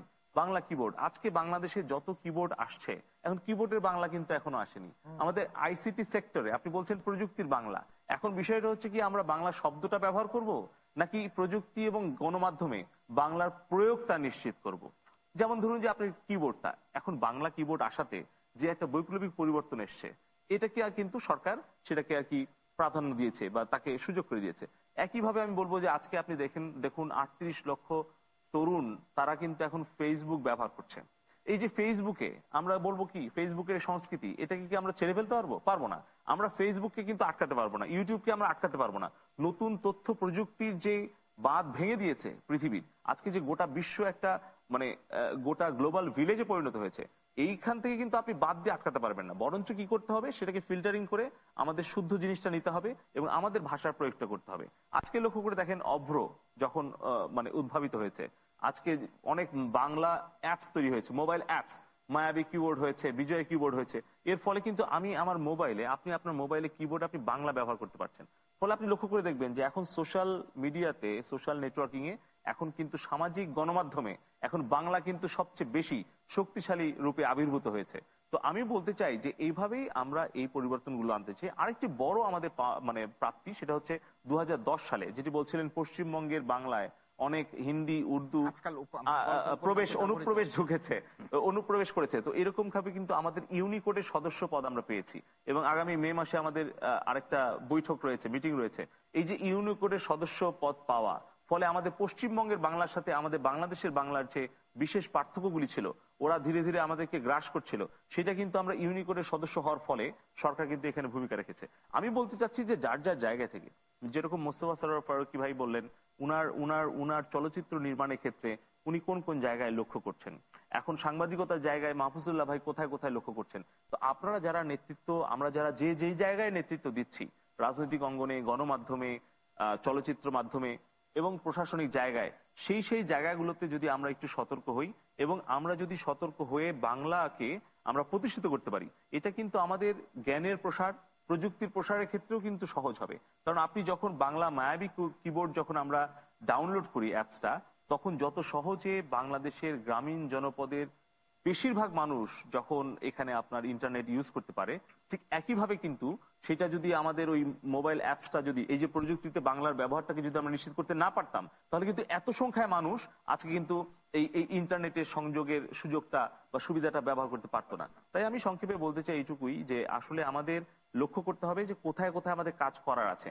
আমরা সব ক্ষেত্রে যে সব জায়গায় আমরা রাজনীতিবিদ হিসেবে বা আমরা রাজনৈতিক কর্মী হিসেবে বা সরকার সব জায়গায় আমরা ঠিক করছি, এটা আমি বলবো না। কিন্তু কথাটা হচ্ছে কেমন বাংলাদেশ চাই, সেরকম বাংলাদেশই চাই যেখানে আমরা প্রযুক্তি এবং গণমাধ্যমে শুদ্ধ বাংলার প্রয়োগটা দেখতে চাই। ধন্যবাদ। আমাদের সাথে একটি ফোন আছে, ফোন নিয়ে আপনার কাছে আসছি। একটা কথা শুধু যোগ করতে চেয়েছিলাম জনাব জুনায়েদ আহমদ পলকের সঙ্গে, সেটা হচ্ছে আমাদের না খুব সমস্যা আছে। সমস্যা কি জানেন, আমার জানা মতে বাংলাদেশের জন্মের পর থেকে এই পর্যন্ত আমাদের রাষ্ট্রের যারা প্রধান নির্বাহী, আমি যতদূর জানি কেউই ইংরেজি ভাষায় সই করেননি ফাইল পুস্তকে, কেউ না। কিন্তু নিচের পর্যায়ে কিন্তু কাজগুলো হয় ইংরেজিতে। এটাও কিন্তু একটা মানে আমাদের মানে দ্বন্দ্ব। আমি এখানে আমি মানে আধা মিনিট একটা কথা বলি, সেটা হচ্ছে যে আমরা তো চাচ্ছি যে এরপরে আমরা ইলেকট্রনিক সিগনেচারে চলে যাব। না, ইলেকট্রনিক সিগনেচারও তো সেটা না, আমাদের কিন্তু নেক্সট স্টেপ হচ্ছে ইলেকট্রনিক সিগনেচারও বাংলায় করা যায়, বাংলা করা যাবে। আমি বলছি যে আমাদের প্রধান নির্বাহীরা যারা প্রত্যেকে বাংলায় সই করেছে, কিন্তু নিচের লেভেলে হয়েছে ইংরেজি। এই সমস্যাগুলো সেই জায়গায়। আপনার কাছে আবার আসবো। আমাদের সাথে একটি ফোন আছে, দর্শক নাম বলে আপনি প্রশ্নটি করুন। জি, আমি ইমরান বলছি। আমার প্রশ্ন মোস্তফা সরোয়ার ফারুকী ভাইয়ের কাছে। জি বলুন। নাটক এবং সিনেমায় বাংলা ভাষার যে বিকৃতি করা হচ্ছে, এটা কি আমাদের 52 চেতনাকে অবমূল্যায়ন করা হচ্ছে না? আর দ্বিতীয় প্রশ্নটি হচ্ছে, বাংলাদেশের চলচ্চিত্রের নামকরণে ইংরেজির ব্যবহার কবে বন্ধ হবে? জি ধন্যবাদ, আপনার প্রশ্নটি আমরা বুঝতে পেরেছি। ভালো প্রশ্ন করেছেন। প্রথম প্রশ্ন উত্তর তো আমি ওনাকে দিয়ে দিয়েছি। আমি আবারও বলছি যে আমরা যদি আসল জায়গায় তরবারি না চালিয়ে ভুল জায়গায় তরবারি চালাই, তাহলে আমাদের টকশো চলবে, পত্রিকার পাতা ভরবে, কিন্তু ওতে ভাষার কোনো উপকার হবে না।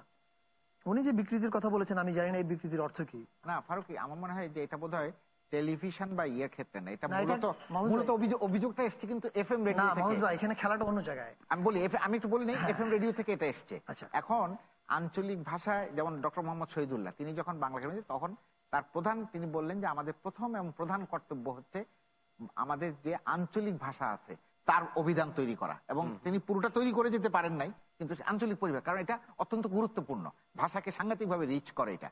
কিন্তু প্রশ্নটা উঠছে কিন্তু এফএম রেডিওর বাংলা উচ্চারণ ঠিক নয়।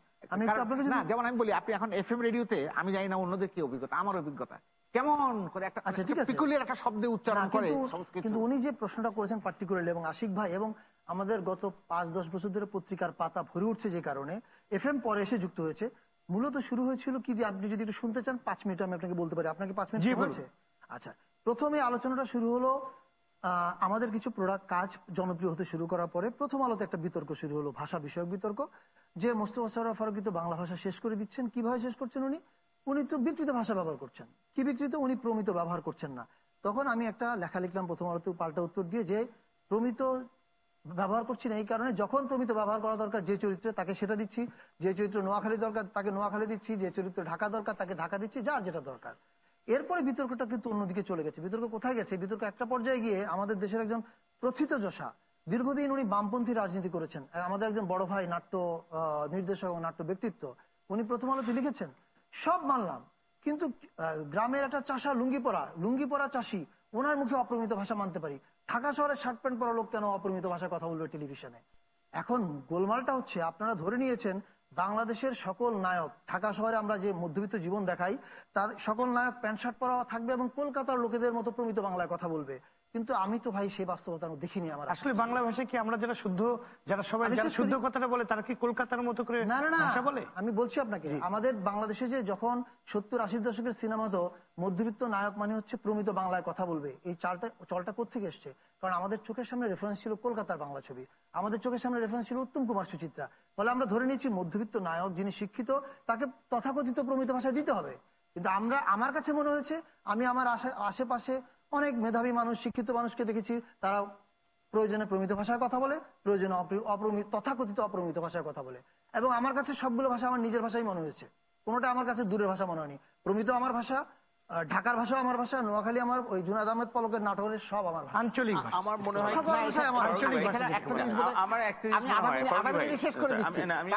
বিতর্কে কিছু না, আমি একটা জায়গায় যোগ করতে চাই, যেটা আমি এর আগে বলেছিলাম যে দুটো সমস্যা, একটা হচ্ছে উচ্চারণ আর একটা হচ্ছে ভাষার সংমিশ্রণ। আমি আরেকটা জায়গায় এখানে আসতে চাই। এখানে হয়েছে কি, যে বাংলার সমস্যা নাই, বাংলা উচ্চারণ বা আমার ভঙ্গি ভিন্ন হতে পারে, কিন্তু মানে সমস্যা যেটা হয়েছে সেটা হচ্ছে বাংলিশ ভাষার ব্যবহার। সেটা তো অন্য কথা, সেটা বলছে না, কিন্তু এখানে হয়ে গেছে সমস্যা হচ্ছে বাংলিশ এবং সামনে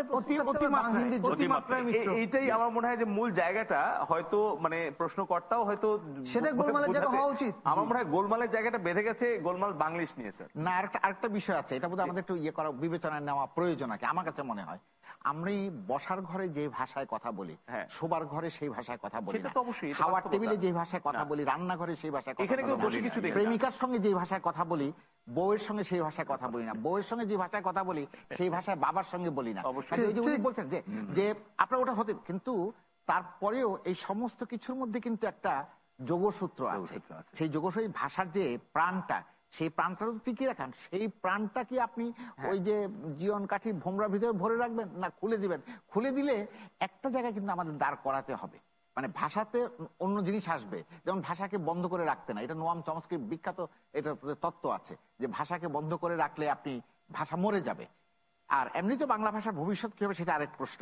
কিন্তু এখন যেভাবে হচ্ছে, মানে আমাদের সঙ্গে ইয়েটা কোন জায়গায় হচ্ছে, সেটা হচ্ছে যে আমি দুই একটি জায়গায় তো আমার উচ্চারণটা, যেটা বাংলা ভাষার শুদ্ধ উচ্চারণ, আপনি প্রমিত না বলেন, শুদ্ধ উচ্চারণ বলেন, সেটা বলবেন। যেমন বাংলা একাডেমি তার বানানের ক্ষেত্রে কতগুলি আধুনিকীকরণ করেছে, সহজ করেছে। রবীন্দ্রনাথ 1936 সালে কলকাতা বিশ্ববিদ্যালয়ের উদ্যোগে তখন করা হয়েছিল। তো তার পরবর্তী পর্যায়ে ওইটুকু তো আমাদের মেনে চলতে হবে, না হলে আপনি পাঠ্যপুস্তকে অন্যান্য জায়গায় কিভাবে আপনি মেনে চলতে হবে কোথায়? আমি একটা বিষয় বলি আর আধা মিনিটে, সেটা হচ্ছে কি, যে এখানে কিন্তু বিষয় কিন্তু দুইটা।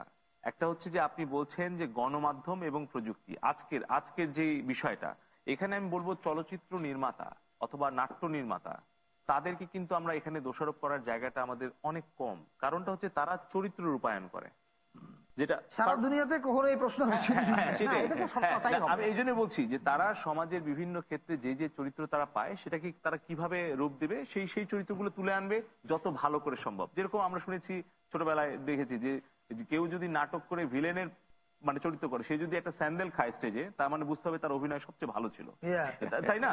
তো তার মানে হচ্ছে ওইভাবে তার ফুটিয়ে তুলতে হবে। কিন্তু প্রবলেমটা হয়ে গেছে যেটা, সেটা হচ্ছে গণমাধ্যমে বাংলা ভাষার ব্যবহার।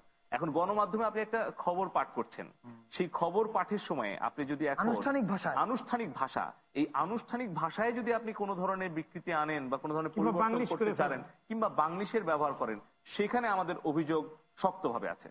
কিন্তু বাংলাদেশের কথা বলেন, ইন্ডিয়াতে তো এটা ভারতে, আমি শেষ করে দিচ্ছি এক বাক্যে, হিংলিশ চালু হয়েছে প্রবল ভাবে। এবং শোভাদে যে লেখিকা, তিনি তো হিংলিশে বই লিখে বোধহয় লক্ষ লক্ষ টাকা আয় করেছেন, তার পুরো বই কিন্তু হিংলিশ, মানে হিন্দি। তার মানে কি তারা আনুষ্ঠানিক ভাষা হিসেবে ইংলিশ? আমি সেখানে যাচ্ছি না, কিন্তু আমি বলছি জি জনাব মুজিবুর রহমান, আপনি এই বাংলা ভাষার প্রয়োগকে কিভাবে দেখছেন? আসলে তো অনেক আলোচনা হয়ে গেল, ধন্যবাদ আপনাকে। কেমন বাংলাদেশ দেখতে চাই আমরা, সেটা টেলিটকের উদ্যোগে আজকের অনুষ্ঠানটা আমি এই জন্য দেশবাসীকে জানাচ্ছি আন্তরিক অভিনন্দন টেলিটকের পক্ষ থেকে। আসলে এই যে ভাষার মাস, এটা একটা গুরুত্ব কিন্তু আছে। গুরুত্ব এই জন্যই আমরা মনে করি যে এই একটা মাস হলো আমাদের প্রশিক্ষণের মাস। এই প্রশিক্ষণটা আমরা সারা বাকি মাসগুলো আমরা চালিয়ে দেবো বাংলা ভাষাকে উন্নত করার জন্য, বাংলা ভাষাকে প্রতিষ্ঠিত করার জন্য। আজকে অনেক আলোচনা হচ্ছে এবং এই আলোচনা আমি মনে করি যে আজকে দেখেন যে একটা বিবর্তন কিন্তু আছে। আজকে স্মার্টফোন চালু হয়ে গেছে, 3G এসে গেছে। এখন দেখবেন আপনার নিউ ইয়ার্স গ্রিটিং যেগুলো আমরা পাঠাচ্ছি সেগুলো অনেক কিন্তু বাংলায় যাচ্ছে। ঈদের শুভেচ্ছা এগুলো এখন বাংলায় যাচ্ছে এবং এই ব্যবহার কিন্তু দিনে দিনে বাড়বে। সুতরাং এখন একটা বিভিন্ন অ্যাপসও আসতেছে। এখন এই যে প্রতিযোগিতা শুরু হয়েছে স্কুল কলেজ বিভিন্ন পর্যায় থেকে, এইটার একটা প্রতিযোগিতা শুরু হয়ে গেছে এবং আমি মনে করি প্রতি বছর বাংলায় গেম হচ্ছে, বাংলায় আপনার সেদিনকে আমাদের মাননীয় মন্ত্রী মহোদয় দেখলেন যে মাল্টিপল প্রশ্ন চয়েস বাংলায় উত্তর আসছে, কুইজ আসছে। সুতরাং এই যে মোবাইল এগুলো আসছে এগুলো কিন্তু তৈরি হচ্ছে। তারপর আপনার মোবাইল অ্যাপ্লিকেশনে এখন বাংলা ডিকশনারি এখন প্রত্যেকের মোবাইলে আপনি পাবেন, English to Bangla dictionary, Bengali to English dictionary, এই যে যেগুলো আসছে এগুলো কিন্তু বিরাট ব্যাপার। এখন যে জিনিসটা মনে করেন, এখন আমাদের T20 বিশ্বকাপ আসছে, এখন এখানে যদি মনে করেন বিদেশি প্লেয়ার আসছে, এখানে তো আমি সব বাংলা দিতে পারবো না, এখানে তো আমার কিছু ইংরেজি রাখতে হবে, কারণ বিদেশের বাংলা বুঝবে না। সমস্ত জায়গায় ইউরোপে যদি দেখেন আপনি, সেখানে ছোট ছোট দেশ সবার কিন্তু নিজস্ব ভাষা আছে, তারপরেও কিন্তু তারা আন্তর্জাতিক একটা ভাষা তারা ব্যবহার করছে। আপনি আমাদের এইদিকে যান, থাইল্যান্ডে যান, আপনি সিঙ্গাপুরে যান, সব জায়গায় যেখানে যাবেন যে তাদের মাতৃভাষা যেগুলো আছে তার সাথে সাথে ইংরেজিটাও তারা রাখছে, যাতে আপনার কাছে একটি ফোন আছে। দর্শক নাম বলে আপনি প্রশ্নটি করুন। হ্যালো, আসসালামু আলাইকুম। ওয়ালাইকুম আসসালাম, আপনি প্রশ্নটি করুন। আমি মোখলেসুর রহমান বলছিলাম রাজশাহী থেকে। জি, আপনার প্রশ্নটি। আমার প্রশ্নটা হচ্ছে যে আমি আমার টেলিটক বাংলাদেশ লিমিটেডের মাননীয় managing director sir Mujibur Rahman স্যারকে এবং আমাদের ডাক ও টেলিযোগাযোগ তথ্য প্রযুক্তি প্রতিমন্ত্রী জুনায়েদ আহমেদ পলক ভাইয়ের কাছে, দুজনের কাছে আমার একটা প্রশ্ন। সেটা হলো যে টেলিটক বাংলাদেশ লিমিটেডের ওয়েবসাইটটা এখনো পর্যন্ত বাংলা ভার্সনে আসে নাই। তো এই ব্যাপারে স্যারের কাছে প্রশ্ন যে এটা বাংলা ভার্সনটা চালুর ব্যাপারে, এবং পলক ভাইয়ের কাছে প্রশ্ন হলো যে তথ্য মন্ত্রণালয়ের ওয়েবসাইটটাও তথা সর্বোপরি বাংলাদেশের যে সরকারি যে মন্ত্রণালয়গুলো আছে এগুলার অনেকগুলো মন্ত্রণালয়ের ওয়েবসাইটে এখন পর্যন্ত বাংলা ভার্সন হয় নাই। এগুলা কেন হয় নাই এবং এইটা করার ব্যাপারে পদক্ষেপ বা আপনাদের বক্তব্যটা কি? জি ধন্যবাদ, অনেক সুন্দর একটি প্রশ্ন আমরা পেয়েছি। খুব ভালো যদি আসলে আমরা হয়েছে একটা মাল্টি ন্যাশনাল কোম্পানি, আপনি মনে করেন যে আমাদের যে 6টা মোবাইল কোম্পানি আছে এর ভিতরে 5টা হলো বিদেশি কোম্পানি, আমরা একটা হলো দেশি কোম্পানি। আমাদের কিছু কিছু অনিচ্ছা সত্ত্বেও কিছু কিছু আমার ইংরেজিতে করতে হয়, তবু আমাদের যারা গ্রাহক সাধারণ আছে তাদের আমরা সমস্ত লিফলেট টিলেট সব কিন্তু আমরা বাংলায় কনভার্ট করে ফেলেছি, সেগুলো আপনারা পাচ্ছেন। এবং ওয়েবসাইটেও আমরা পর্যায়ক্রমে এটা বাংলায় করার চেষ্টা করছি এবং কিছু কিছু জায়গা আমরা সাইড বাই সাইড ইংলিশে রাখবো, যাতে আমাদের বাংলায় যারা করে তারা করতে পারে। আমি মনে করি মাননীয় মন্ত্রী মহোদয় আছেন, উনি হয়তো আরেকটু বলবেন, কিন্তু আমাদের প্রয়াস কিন্তু সবসময় আছে। আমাদের দুইটা এনভায়রনমেন্ট আমাদের কাজ করা লাগবে। আমরা আশা করতে পারি খুব শীঘ্রই আমরা ভার্সনটা আমরা পাবো। আমরা বিরতিতে যাচ্ছি, তারপরে আপনার কাছে আসবো। দর্শক আপনারা আমাদের সাথে থাকুন, আমরা আলোচনা করছি গণমাধ্যম ও তথ্য প্রযুক্তিতে বাংলা ভাষার ব্যবহার নিয়ে।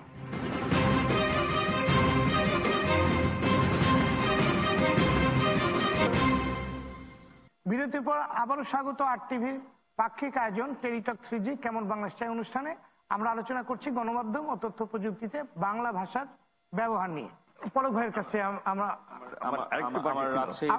আবার আপনার কাছে আসবো। জি, আপনার কাছে প্রশ্ন ছিল। জি, একটু আমি বলে যাই যে দর্শক আমাকে প্রশ্ন করলেন নাকি, ঘটনা হলো যে টেলিটকের ওয়েবসাইটে আমরা গড়ে প্রায় 65,000 থেকে 70,000 গ্রাহক তারা এই ওয়েবসাইটে ঢুকছে প্রতিদিন, ভিজিট করছেন, তারা তথ্য দেখছেন। এটা কিন্তু একটা খুব ভালো একটা দিক আমি দেখছি, যে অনেক ওয়েবসাইট পত্রিকায় এত দর্শক তারা হিট করে না। সুতরাং এই যে আগ্রহটা, আমি মনে করি বাংলায় যদি আমি আরো কনভার্ট করে দিতে পারি, কিছু কিছু আর্টিকেল দেখবেন আমরা ইতিমধ্যে বাংলায় যে আর্টিকেলগুলি টেলিটকের উপরে, বাংলাদেশের টেলিকমিউনিকেশন ডেভেলপমেন্টের উপরে, সেগুলো কিন্তু আমরা ওয়েবসাইটে বাংলায় দিয়ে দিচ্ছি। এবং আরো যতই দিন যাবে আমরা বাংলাকে আরো বেশি করে ওখানে আমরা ইনসার্ট করার চেষ্টা করব। জি, ধন্যবাদ জনাব জুনায়েদ আহমেদ পালক। বিরতির পূর্বে প্রশ্নটা আপনার কাছে ছিল যে তথ্য মন্ত্রণালয়ের অনেকগুলো সাইটেই এখন পর্যন্ত আপনার বাংলা ওয়েবসাইটে বাংলায়। আমি একটা বিষয়ে প্রথমে আর কি পরিষ্কার করি, সেটা হচ্ছে যে আমরা কিন্তু তথ্য মন্ত্রণালয়ের দায়িত্বে নাই। আমরা ডাক, টেলিযোগাযোগ ও তথ্য প্রযুক্তি। আমি আপনাকে এইটুকু আমি চ্যালেঞ্জ করে বলতে পারি যে আমাদের মন্ত্রণালয়ের যে ওয়েবসাইট আছে সেটা একদম হুবহু বাংলা এবং ইংরেজি ভার্সন আছে। মানে আপনি জাস্ট একটা জায়গায় আপনি ক্লিক করলেই গোটাটাই আপনাকে বাংলায় দিয়ে দিবে, আবার একটা জায়গায় ক্লিক করলে আবার ইংরেজিতে চলে যাবে। এটা হচ্ছে যে আমাদের সরকারের যত ওয়েবসাইট আছে সবগুলো আমরা এইভাবে বানিয়েছি। আমি মোখলেস ভাইকে বলবো যে উনি এখনই যেন ওয়েবসাইটে গিয়ে ভিজিট করেন। এবং আমরা আমাদের তথ্য যোগাযোগ প্রযুক্তি বিভাগের আওতায় সারা বাংলাদেশে আমরা 25,000 ওয়েবসাইট তৈরি করেছি। 25,000 ওয়েবসাইট তৈরি করেছি, যেটা কিছুদিনের মধ্যে আমরা আর কি মানে এটার যাত্রা শুরু করব। এবং সবগুলো ওয়েবসাইটকে আমরা বাংলা এবং ইংরেজি দুটো ভার্সনেই করেছি।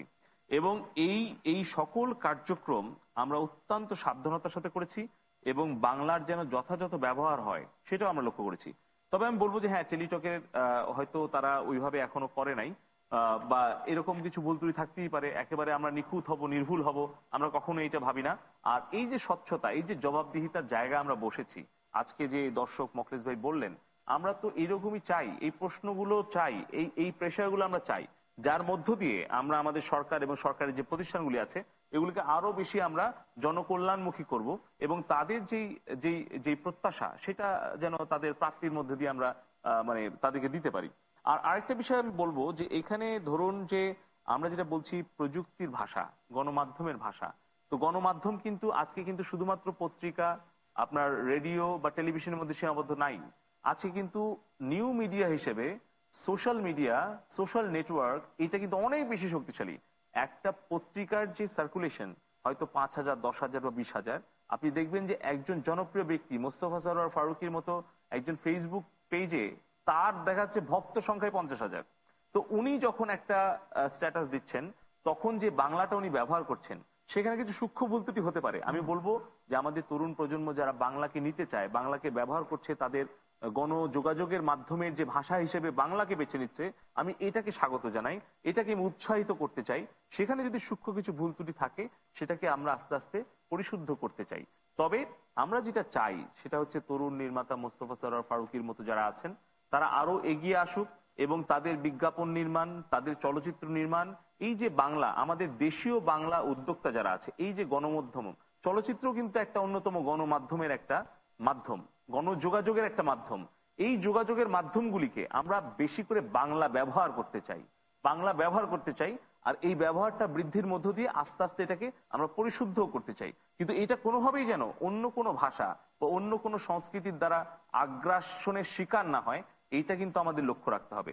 যে কারণে আমি বলবো যে আমাদের গণযোগাযোগের মাধ্যম, আমাদের প্রযুক্তির ভাষা, আমাদের গণমাধ্যমের ভাষা, প্রথমত আমাদের লক্ষ্য রাখতে হবে বাংলাটাকে আমাদের জনপ্রিয় করে আনতে হবে, যেন আমাদের দেশের মানুষ যেন বাংলা মাধ্যমকে, বাংলায় প্রযুক্তি ব্যবহার এবং বাংলা গণযোগাযোগের মাধ্যমকে তারা যেন জনপ্রিয়ভাবে তারা কাছে পেতে পারে। জি, ধন্যবাদ জনাব ফারুকী। বিদেশি গণমাধ্যমের অবাধ প্রবেশাধিকার, বিশেষ করে আমাদের পার্শ্ববর্তী দেশের গণমাধ্যমের যে আগ্রাসন বলা হয়, সেটাকে আমাদের দেশের গণমাধ্যমকে কিভাবে প্রভাবিত করছে এবং এটিকে আপনি কিভাবে দেখছেন? হ্যাঁ, এটা বলতে তো অনেক লম্বা বলতে হবে। এটা ভালোভাবে দেখার কোনো সুযোগ নাই। প্রথম কথা হচ্ছে এটা, আমি আমার যেই অল্প কয়েকটা দেশে যাওয়ার সুযোগ হয়েছিল, সেই মুক্ত বাজার, তথাকথিত মুক্ত বাজারের সবচেয়ে বড় ধারক যারা, মার্কিন যুক্তরাষ্ট্র হতে শুরু করে আশেপাশের বা ইউরোপের যেসব দেশে বা এশিয়ার, আমি কোথাও দেখিনি এই যে আমাদের দেশে যে আমরা বিদেশি চ্যানেল পাই, এটা প্রায় ফ্রি টু এয়ার। আপনি 300 টাকা ফি দিয়ে আপনি প্রায় 70 থেকে 75টা চ্যানেল দেখছেন। তার মধ্যে হয়তো যেসব চ্যানেলের আমাদের দেশে অনুমতি পর্যন্ত নাই সেগুলো দেখছি। 70টার মধ্যে হয়তো 65টাই আপনার ভারতীয় চ্যানেল। এখন গোলমালটা হলো কি? গোলমালটা হলো বাইরের কোথাও গিয়ে আমি ফ্রি টু এয়ার চ্যানেল এতগুলো পাই না, 2টা কি 3টার বেশি পাই না। কেন পাই না? তারা তো মুক্তবাজারের কথা বলে, তাহলে তাদের ওখানে এটা ফ্রি করে দিচ্ছে না কেন? এর কারণটা হচ্ছে প্রত্যেক দেশই কিন্তু তাদের হিসাবটা খুব বরাবর বুঝে। মুক্তবাজার অর্থনীতি মুক্তবাজার বলে, কিন্তু মুক্তবাজার অর্থনীতি আবার নিয়ন্ত্রণও আছে, বাজার কিন্তু নিয়ন্ত্রণ করা হয়। আপনি ট্যাক্স দেন, লেভি বসান, ভ্যাট বাড়ান, এগুলো কেন করেন? যখন বাংলাদেশের ব্যাটারি কলকাতার বাজার ছেয়ে ফেলে, তখন কলকাতার সরকার ব্যাটারি আমদানির উপর 15% শুল্ক বাড়িয়ে দেয়। কেন বাড়ায়? যাতে আমার ব্যাটারি না ঢুকে তার ব্যাটারি বাজার পায়। এগুলো হচ্ছে পরোক্ষভাবে আপনি আপনার বাজার, আপনার সংস্কৃতি এগুলোকে রক্ষা করবেন। এখন আমরা কি আসলে আমাদের দেশটা, আমাদের বাজার, আমাদের মানুষের যে আকাশ, এটাকে রক্ষা করার চেষ্টা করছি কিনা, এই চিন্তা আমাদের মাথায় আছে কিনা এটা দেখতে হবে। আমরা যে গণমাধ্যমের ভাষা নিয়ে অনেক চিৎকার করছি, আমাদের গণমাধ্যমে যদি কেউ না দেখে আপনি ভাষা নিয়ে চিৎকার করে কি করছেন আমি জানি না। আমার এখনকার উপলব্ধি হচ্ছে বেশিরভাগ বাংলাদেশের চ্যানেলই বিশেষ অনুষ্ঠান থাকলে, আকর্ষণীয় কিছু থাকলে হয়তো দেখে, তবে বেশিরভাগ সময় বাংলাদেশের মানুষ যাদের অ্যাক্সেস আছে, তারা অ্যাক্সেস মানে কি সামর্থ্য আছে, তারা বাইরের চ্যানেলই দেখে। এখন এটার বিপদটা কোথায় দেখেন, আপনি যদি চেন্নাইতে যান, ভারতের মধ্যেও একটা প্রদেশ হচ্ছে চেন্নাই, আপনি চেন্নাইতে গেলেও বাংলাদেশের যতগুলো হিন্দি চ্যানেল দেখেন, চেন্নাইতে আপনি এতগুলো হিন্দি চ্যানেল দেখতে পাবেন না। তাহলে কেন ওখানে দেখতে পান? ওরা তো একই দেশ, কেন বলা হয় না আপনি ওপেন করে দেন? কারণ প্রত্যেকে কিন্তু তার সংস্কৃতি রক্ষা করে। অনেকে আমাদেরকে বলে মুক্তবাজার অর্থনীতি, প্রতিযোগিতা, এখানে ভাই এগুলো বলা যাবে না। তাহলে আমি একটা উদাহরণ দিই, কোলগেট যদি আপনি মুম্বাইতে কিনেন, যে দামে আপনি কোলগেট কিনেন, কলকাতাতেও কোলগেট আপনি একই দামে কিনেন, কিন্তু যখন কলকাতার সিনেমা হলে একটা হিন্দি ছবি চলে, তখন তাকে 25% ট্যাক্স দিতে হয়, আর বাংলা ছবির জন্য 2% ট্যাক্স। তাহলে হিন্দি ছবি যে নির্মাতা, সে প্রশ্ন করতে পারে না এক দেশে দুই আইন কেন ভাই? মুক্তবাজার অর্থনীতির যুগে এসব কি হচ্ছে? কারণ সবাই জানে তার নিজের সংস্কৃতি, নিজের বাজারকে সবাই প্রোটেক্ট করবে। আমি জানি না, আমাদের পলক ভাই আছেন ইয়াং শাইনিং মিনিস্টার, এবং আমি খুবই আনন্দিত দেখে যে আমাদের এবারের মিনিস্ট্রিতে আরো অনেক ইয়াং মিনিস্টার আছে। এবং আমাদের নূর ভাই আছে সংস্কৃতির মধ্যে, কিন্তু নূর ভাই কিছুদিন আগে, আমি জানি না নূর ভাই এটা বলেছিলেন কিনা, আমার বিশ্বাস করতে কষ্ট হয় নূর ভাই কলকাতা গিয়ে কথা বলতে পারেন না, কিন্তু পত্রপত্রিকা আমি দেখেছি উনি গিয়ে বলেছেন হ্যাঁ অবশ্যই হিন্দি ছবি তো আমাদের ওখানে গিয়ে চালানো উচিত, কেন চলছে না দেখতে হবে। আমি মনে করি আমাদের সবাইকে এই বাজার উন্মুক্ত করা, সংস্কৃতি, টুথপেস্ট আর সিনেমাকে একসাথে না দেখা, আপনি এই সাংস্কৃতিক আগ্রাসন এবং বাজার নিয়ন্ত্রণ দুইটাকে একসাথে না দেখা, এই জিনিসগুলো আমাদের পরিষ্কার বোঝার সময় আসছে। কারো রেফারেন্সের জন্য, যেটা টক শো এখানে অনেক কথা বলা যাবে না, রেফারেন্সের জন্য আমি একটা কথা বলতে চাই। বিনায়ক সেন একটা খুব অসাধারণ লেখা লিখেছিলেন প্রথম আলোতে, এই বাজার এবং সংস্কৃতি কিভাবে নিয়ন্ত্রিত হয় এবং নিয়ন্ত্রণ করতে হয়, সেটা আমি মনে করি সবার পড়া উচিত। এবং শেষ দিকে একটা কথা মাথায় রাখতে হবে, আমি আসলে জানতাম না ভাষা, আমি রেডিও এসেছিলাম, পলক ভাইদেরকে কথা বলবো যে কেমন বাংলাদেশ চাই। আমি এমন বাংলাদেশ চাই যেখানে আমাদের সরকার হয় বাংলাদেশপন্থী। আপনি যদি খেয়াল করে দেখেন, আমাদের বিএনপি এবং আওয়ামী লীগ, আমাদের দুই বন্ধুরাই, বড় ভাইরা যখন ঝগড়া করে, আপনি দেখলেন একদল বলে তুমি ভারতপন্থী, আরেক দল বলে তুমি পাকিস্তানপন্থী। তাহলে আমি যারা মাঝখানে আছি, আমি বুঝতে পারছি পন্থা দুইটা, তাহলে বাংলাদেশের পন্থাটা কোথায়? ফলে আমি মনে করি আমাদের সরকারদের সময় এসছে, যে যখন সরকার থাকে একটু বাংলাদেশপন্থী দিতে হবে, একটু বাংলাদেশকে ভালোবাসতে হবে। আর আওয়ামী লীগের এটা বিশেষ করে করা উচিত, কারণ তারা মুক্তিযুদ্ধের নেতৃত্ব দিয়েছে, তারা বঙ্গবন্ধুর অনুসারী। এবং বঙ্গবন্ধুর একটা উদাহরণ আমি দিতে চাই, এটা তো সত্য কথা, ভারতের সাহায্য না পেলে বাংলাদেশ স্বাধীন এত সহজে হতো কিনা আমি জানি না, নিশ্চয়ই হতো, তবে অনেক অনেক কষ্ট করতে হতো। সেই বঙ্গবন্ধু যখন দেশে ফিরছিলেন, উনি দিল্লিতে নেমে প্রথম কথাটা বলেছিলেন ভারতের প্রধানমন্ত্রীকে, যে আপনি আপনার আর্মি কবে নিয়ে আসছেন, সেনাবাহিনী কবে ফিরিয়ে নিয়ে আসবেন। কারণ উনি পরিষ্কার জানতেন বাংলাদেশ একটি স্বাধীন দেশ, আমি কোনো ঝুঁকি নিতে যাবো না, আমি আমার দেশকে আমার মতো করে তৈরি করব। উনি কিন্তু এই যে আমাকে কৃতজ্ঞতা স্বরূপ তুমি আমাকে সাহায্য করেছো, ঠিক আছে ভাই তুমি এখন যেমনি বলবা আমি সেভাবে চলবো, ভারত বলেছে এক কথা, উনি টুপি মাথায় করে ওয়াইসিতে চলে গেছে। ফলে এইগুলো থেকে আমি মনে করি আমাদের আমরা আওয়ামী লীগের মতো ওই স্পিরিট দেখতে চাই, ওই চেতনা দেখতে চাই। এবং বঙ্গবন্ধু উনি তো সবকিছু বুঝতেন, উনি কেন ভারতীয় ছবি আমদানি নিষিদ্ধ করলেন এখানে? উনি তো পরিষ্কার বোঝে, উনি তো বোঝেন যে ভারতীয় ছবি ঢুকলে আমাদের এখানে কি কি প্রবলেম আছে।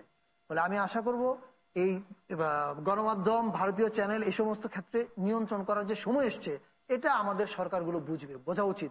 আর যদি না বোঝে তাহলে 30 বছর পরে আমরা শুধু আফসোস করতে পারবো, কিছু করার থাকবে না। বিদেশি গণমাধ্যমগুলোর বাংলাদেশে একরকম আপনার নিয়ন্ত্রণহীন প্রবেশাধিকার পাচ্ছে, আর আমাদের গণমাধ্যমগুলো, আমি যদি পার্শ্ববর্তী দেশের কথাই বলি, সেখানে একরকম নিষিদ্ধ, কিংবা আপনার সেখানে প্রচার করার কোনো সুযোগ আমরা পাচ্ছি না। এই ধরনের বড় ধরনের সাংস্কৃতিক বৈষম্য কেন আমাদের? না, এটা তো দেখুন, এটা পারস্পরিক দুইটা রাষ্ট্রের সম্পর্কের ব্যাপার, এবং এইখানে এইটা সরকারের, এখানে তো উইন উইন সিচুয়েশন থাকতে হবে।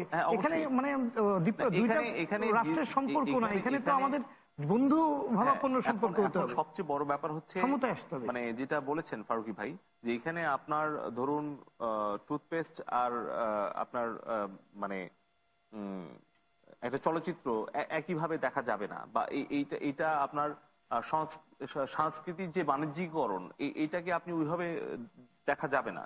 এখানে আমাদের নিজস্ব কৃষ্টি সংস্কৃতি এগুলোকে সংরক্ষণ করার জন্য, রক্ষা করার জন্য অবশ্যই আমাদের বহির্বিশ্বের আগ্রাসন থেকে আমাদেরকে রক্ষা করতে হবে। এবং আমাদের তরুণ প্রজন্ম, তাদেরকে যদি আমরা বাংলাদেশের বাঙালি সংস্কৃতিতে বড় করতে চাই, তাহলে অবশ্যই আমাদের সেখানে আমাদের কিন্তু প্রতিরোধ গড়ে তুলতে হবে।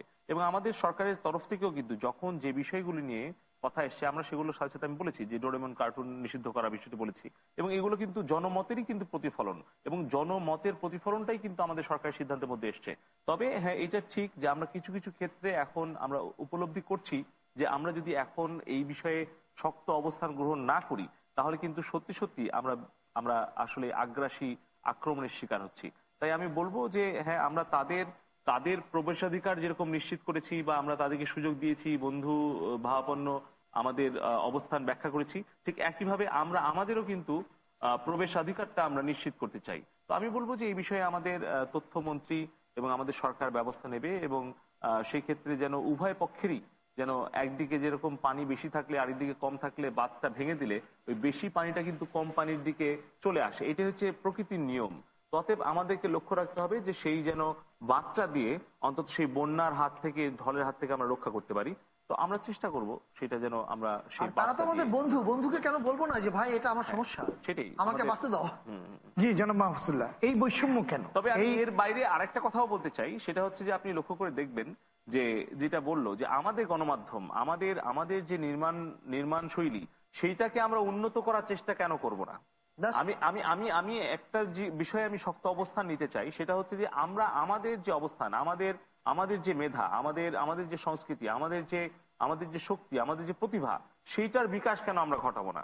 আপনাকে এটা লক্ষ্য রাখতে হবে। আজকে কিন্তু লক্ষ্য করে দেখুন যে ইংরেজি যেভাবে আর কি সারা বিশ্বে, যেভাবে দ্বিতীয় বিশ্বযুদ্ধের পরে যেভাবে তারা গ্রাস করেছিল, আজকে কিন্তু হিন্দিও কিন্তু আপনার মধ্যপ্রাচ্য থেকে শুরু করে ইউরোপ, আমেরিকা, হ্যাঁ ভারতীয় বেশি আছে, এবং তারা কিন্তু আস্তে আস্তে কিন্তু এই শিল্প সংস্কৃতির মধ্যে তারাও কিন্তু এখন প্রভাবশালী অবস্থানে গিয়েছে। তো আমি একটা জিনিস বলতে চাই, সেটা হচ্ছে যে আমাদের বাঙালিরাও কিন্তু সারা বিশ্বে কিন্তু 30 কোটি ছড়িয়ে আছে। মানে এই যে আমরা বাংলা ভাষায় কথা বলি, বিশ্বের 30 কোটি জনগোষ্ঠী, আমাদের বাংলাদেশের মানুষই দেশের বাইরে আছে 1 কোটি। আমাদের নিজস্ব গণমাধ্যম, আমাদের নিজস্ব নির্মাণ শৈলী, এটাকে আরো বেশি আধুনিকায়ন করে, এটার গুণগত মান বৃদ্ধি করে আমরা নিজেদের উন্নত করার জন্য প্রতিযোগিতা আমাদেরও লিপ্ত হতে হবে। আচ্ছা, আমি এটা উত্তর দিতে চাই প্লিজ।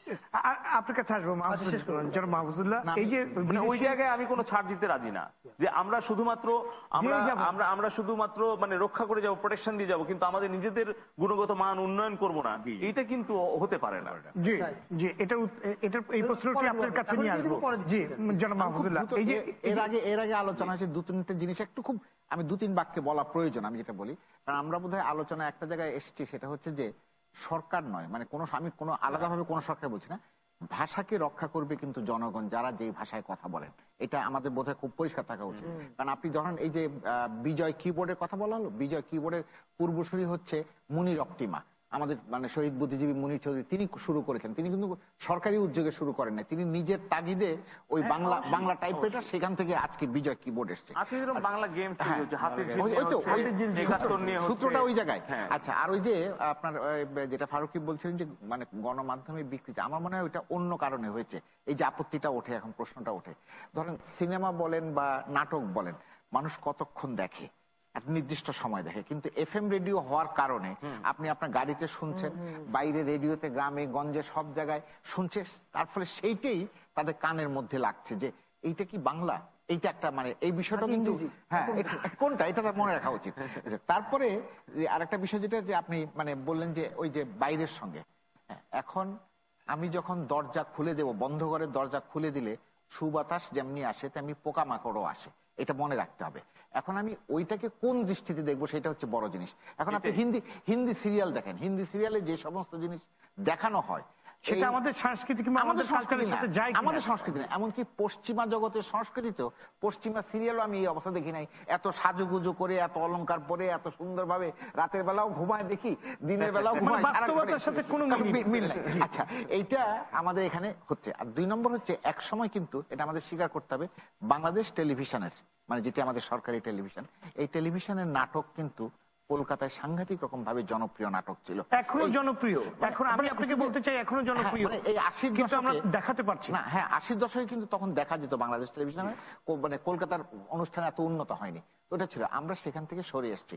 আমাদের অনুষ্ঠান সম্পর্কে কিন্তু আমাদের কয়েকটা আপত্তি আছে, যেমন ঈদের সময় বিশেষ করে যেভাবে অত্যাচার করে টেলিভিশন কেন্দ্রগুলো বিজ্ঞাপনের নামে, আমার তখন আর নাটক দেখার কিন্তু কোনো আগ্রহ থাকে না একটা। এবং অন্যান্য দিনে আপনি যদি ধরেন সর্বোচ্চ যে এপিসোডটা দেখানো হয়, এটা আপনাদের ক্ষেত্রেও প্রযোজ্য, অন্যদের ক্ষেত্রেও প্রযোজ্য, 15 মিনিট হয়তো নাটক, পুরো অনুষ্ঠান জন্য আপনি বরাদ্দ করছেন 30 বা 35 মিনিট, 15 মিনিট দেখানো হয়, এমনকি বাক্য অসমাপ্ত রেখে আপনি বিজ্ঞাপনের বিরতিতে চলে যান। এটি কিন্তু পৃথিবীতে অন্য কোথাও হয় না। সেই জায়গাতেও পরিবর্তন আসছে না, পরিবর্তন আসে নাই। সেই জায়গায় পরিবর্তন, যেমন আমি আপনাকে বলি, বিলেতে আপনি খবরের সঙ্গে কোনো বিজ্ঞাপন, খবরের টাইটেলে কোনো কিছু দেখাতে পারবেন না, কেটে দিতে হয়। এবং আমাদের চ্যানেল যেগুলো বিজ্ঞাপনে দেখায়, বিলেতে দেখায়, সেখানে কিন্তু 4-5টা ভাগ করে বিভিন্ন বিজ্ঞাপন, কিন্তু ওই যে অমুক ব্যাংকের শিরোনাম, অমুক ব্যাংকের খেলার খবর, অমুক এটা কিন্তু বিলেতে এটা একদম কমপ্লিটলি প্রোহিবিটেড। এবং আমাদের চ্যানেল যেগুলো দেখায় ওখানে, সেখানে কিন্তু এটা কেটে দিতে হয় খবর প্রচারের সময়। তো তাহলে আপনি অমুক ব্যাংকের সংবাদ শিরোনাম এটা যখন বলেন, তখন কি মনে হয়, ওটা কি ব্যাংকের খবরের শিরোনাম না আমার এমনিতে খবরের শিরোনাম, কি মানে কোন জায়গায়? আমি সেই জন্য বলছি যে আজকে এই যে প্রশ্নগুলো উঠেছে, এই প্রশ্নগুলো উঠেছে দুটি কারণে। একটা হচ্ছে যে জনগণ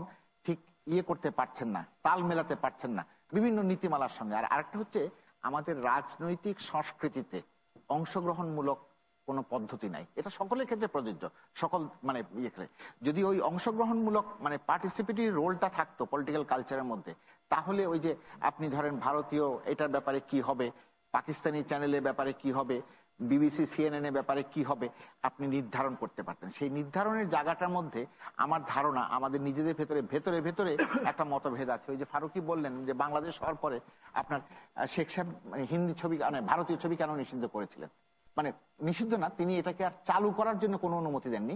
কারণ এটা আমার স্পষ্ট মনে আছে, 1965 সালের 6ই সেপ্টেম্বর আমরা শেষ ভারতীয় ছবি দেখেছিলাম ঢাকা শহরে, মানে ছাত্র হিসাবে। তারপরে সেদিন যে বন্ধ হয়ে গেল, তারপর থেকে কিন্তু আর ভারতীয় ছবি পাকিস্তান আমলে হয়নি, বাংলাদেশ স্বাধীন হওয়ার পরে হালে দেখলাম এই বাংলা মানে ভারতীয় ছবি এখানে আমদানির জন্য, হিন্দি ছবি আমদানির জন্য। এটা কেন? এটা কি আমার হীনমন্যতা, না আমি অন্যের কাছে আমার স্বার্থকে জলাঞ্জলি দিচ্ছি, না আমি আমার সংস্কৃতিকে লালন করছি? সংস্কৃতি কিন্তু কখনো সরকার লালন করে না, এটা আমাদের মনে রাখতে হবে। যেখানে আমি ফারুকের সঙ্গে একমত যে প্রতিরোধটা কিন্তু জনগণের পর্যায় থেকে উঠে আসতে হবে। সরকারের নানান রকমের থাকে, ইকুয়েশন থাকে, যে কোনো সরকারেরই হরেক রকমের ইকুয়েশন থাকে, ব্যবসায়িক ইন্টারেস্ট থাকে। অপসংস্কৃতি তো প্রভাবিত করে না, এখন অপসংস্কৃতি কোনটা বলবেন আপনি, সেটা একটা বড় জিনিস আছে। অপসংস্কৃতি যেটা আমাদের কালচারের সাথে যায় না। আমার কালচারও তো আমার, আপনি কিছুক্ষণ আগে যেটা বলেছেন যে আপনি ঘুমাতে যাচ্ছে কিংবা ঘুম থেকে উঠছে একদম, আবার এটাও আছে, এটাও আছে, যেমন আমি আপনাকে বলি। এবং আমাদের নৈতিকতা, আমাদের মূল্যবোধের সাথে যেটা যায় না, সেটা অপসংস্কৃতি না। কিন্তু সেখানে আবার কিছু পরিবর্তন হয়েছে। এখানে আমরা যারা আছি সবাই স্বীকার করব, আমাদের বাবা মা, আমার বাবাকে কখনো তুমি বলেছে কিনা আমার সন্দেহ আছে। আমরা কিন্তু এখন পরস্পর স্বামী স্ত্রীকে তুমি বলি। তাহলে কি ওটা খারাপ ছিল? না আমরা যে পরস্পরকে তুমি বলি সেটা ভালো? কোনটা? এখন ছেলে মেয়েরা বাবা মাকে তুমি বলে, আমরা সবসময় আপনি বলে এসছি। এখন এই পরিবর্তনটা হয়েছে তো মূল্যবোধের মধ্যে। এখন ওইটা ভালো না এইটা ভালো, এগুলো কতগুলো জিনিস আছে কিন্তু, কারণ এগুলো কিন্তু সতত পরিবর্তনশীল। আর ওই যে ভাষা তো আসবে, ভাষা আপনার মধ্যে প্রবেশ করবে। তবে আমি জুনায়েদ আহমদ পলকের সঙ্গে একটা ক্ষেত্রে আমার একটু দ্বিমত আছে, সেটা হচ্ছে যে ভাষার বিকাশে একটা পর্যায়ে কিন্তু বিভিন্ন গবেষণা হয়েছে, 3-4টে ভাষা ছাড়া আগামী দিনে অনেকগুলো ভাষাই আর আন্তর্জাতিকভাবে টিকবে না, ওগুলো সাংস্কৃতিক ভাষা হয়ে যাবে। প্রেম প্রীতি, চিঠিপত্র লেখা, নাচ গান, এগুলির ভাষা হিসাবে। কারণ আপনি ইংরেজিকে এখন আপনি যতই অপছন্দ করুন, ইংরেজি কিন্তু আর এখন বিদেশি ভাষা নয়, এটা কিন্তু আপনার সার্ভাইভালের ভাষা, জীবন ধারণের ভাষা সারা পৃথিবী জুড়ে।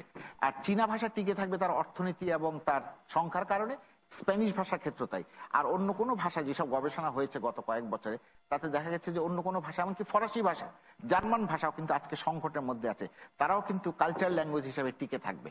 তো সেটাকে টিকিয়ে রাখার জন্য কিন্তু আবার আপনার মানে সচেতন প্রয়াস দরকার হবে। আমি টিকে থাকবে বলে ছেড়ে দেবো বাংলাকে, তাহলে তো হবে না। কারণ বঙ্কিমচন্দ্রের বাংলা কিন্তু এখন আর আমরা করি না, ব্যবহার করি না, এখন অন্য বাংলা ব্যবহার করি। আবার রবীন্দ্রনাথ যেটাকে ব্যবহার করেছেন সেখান থেকেও কিন্তু একটু পরিবর্তন হয়ে এসছে আমাদের বাংলা এখন। জি, আমাদের হাতে একদম অল্প সময় আছে, জনাব ফারুকী। অল্প কত প্রতিযোগিতা অবশ্যই করতে চাই। আমার নিজের ব্যক্তিগত কৈফিয়ত দেই, আমি 2006 দিকে একটা সিরিয়াল বানিয়েছিলাম 420 নামে। আমরা কি একটা ফোন নিয়ে নেব? আপনার কাছে একটা ফোন আছে, অনেকক্ষণ অপেক্ষা করছি। দর্শক নাম বলে আপনার প্রশ্নটি করুন। আমার নাম শামসুন নাহার হেনা, আমি সাভার ক্যান্টনমেন্ট গাজীপুর থেকে বলছি। জি, শুনছি। আমার আপনাদের আলোচক বৃন্দ সবাই আমার একটা প্রশ্ন, যে বাংলাদেশে ভারতের চ্যানেলগুলো যেভাবে গ্রাস করে ফেলছে, একটা বাসায় গিয়েও দেখবেন না যে বাংলাদেশের কোনো চ্যানেল চলতেছে, শুধু ভারতের চ্যানেলই চলে, এটা হিন্দি হোক আর বাংলা হোক। আপনারা এই বিষয়টা নিয়ে কিছু ভাবছেন? এই গ্রাস থেকে আমাদের দেশটাকে মুক্ত করার জন্য কি আপনারা কিছু ভাবতেছেন? ধন্যবাদ আপনার প্রশ্নের জন্য। এই অনুরোধ। ধন্যবাদ আপনার প্রশ্নের জন্য। আমরা আপনার প্রশ্নটির উত্তর খোঁজার চেষ্টা করবো। চেষ্টা করছি। আচ্ছা, তো আমি 2006 একটা সিরিয়াল বানিয়েছিলাম 420, তখন স্টার প্লাস এবং এগুলোর জয় জয়কার চলছিল, এবং আমি তো আশেপাশে যা প্রতিদিন দেখাতো, এটা সপ্তাহে 2 দিন 420, আমি তো যে আশেপাশে যে পরিমাণ মানুষের সারা শব্দ শুনি বা যে পরিমাণ মানুষজন দেখেছে এবং ডিভিডি বা চ্যানেলেরও যা ফিডব্যাক শুনি, আমার তো জনপ্রিয় হতে কোনো সমস্যা হয়নি। সমস্যাটা প্রতিযোগিতা করার, স্টার প্লাস খুবই অখাদ্য, ওদের সাথে প্রতিযোগিতা করাও লাগে না, ওদের মান এত খারাপ যে আমি বাংলা দিয়ে বানালে ওরা হারবে। আমি আসছি অন্য জায়গায়, আমি আসছি পলক ভাই, আপনি যখন 25টা চ্যানেল দিয়ে দিবেন বাংলাদেশে, তখন কিন্তু বিপদটা আপনি সূচনা করছেন কোথায় দেখেন।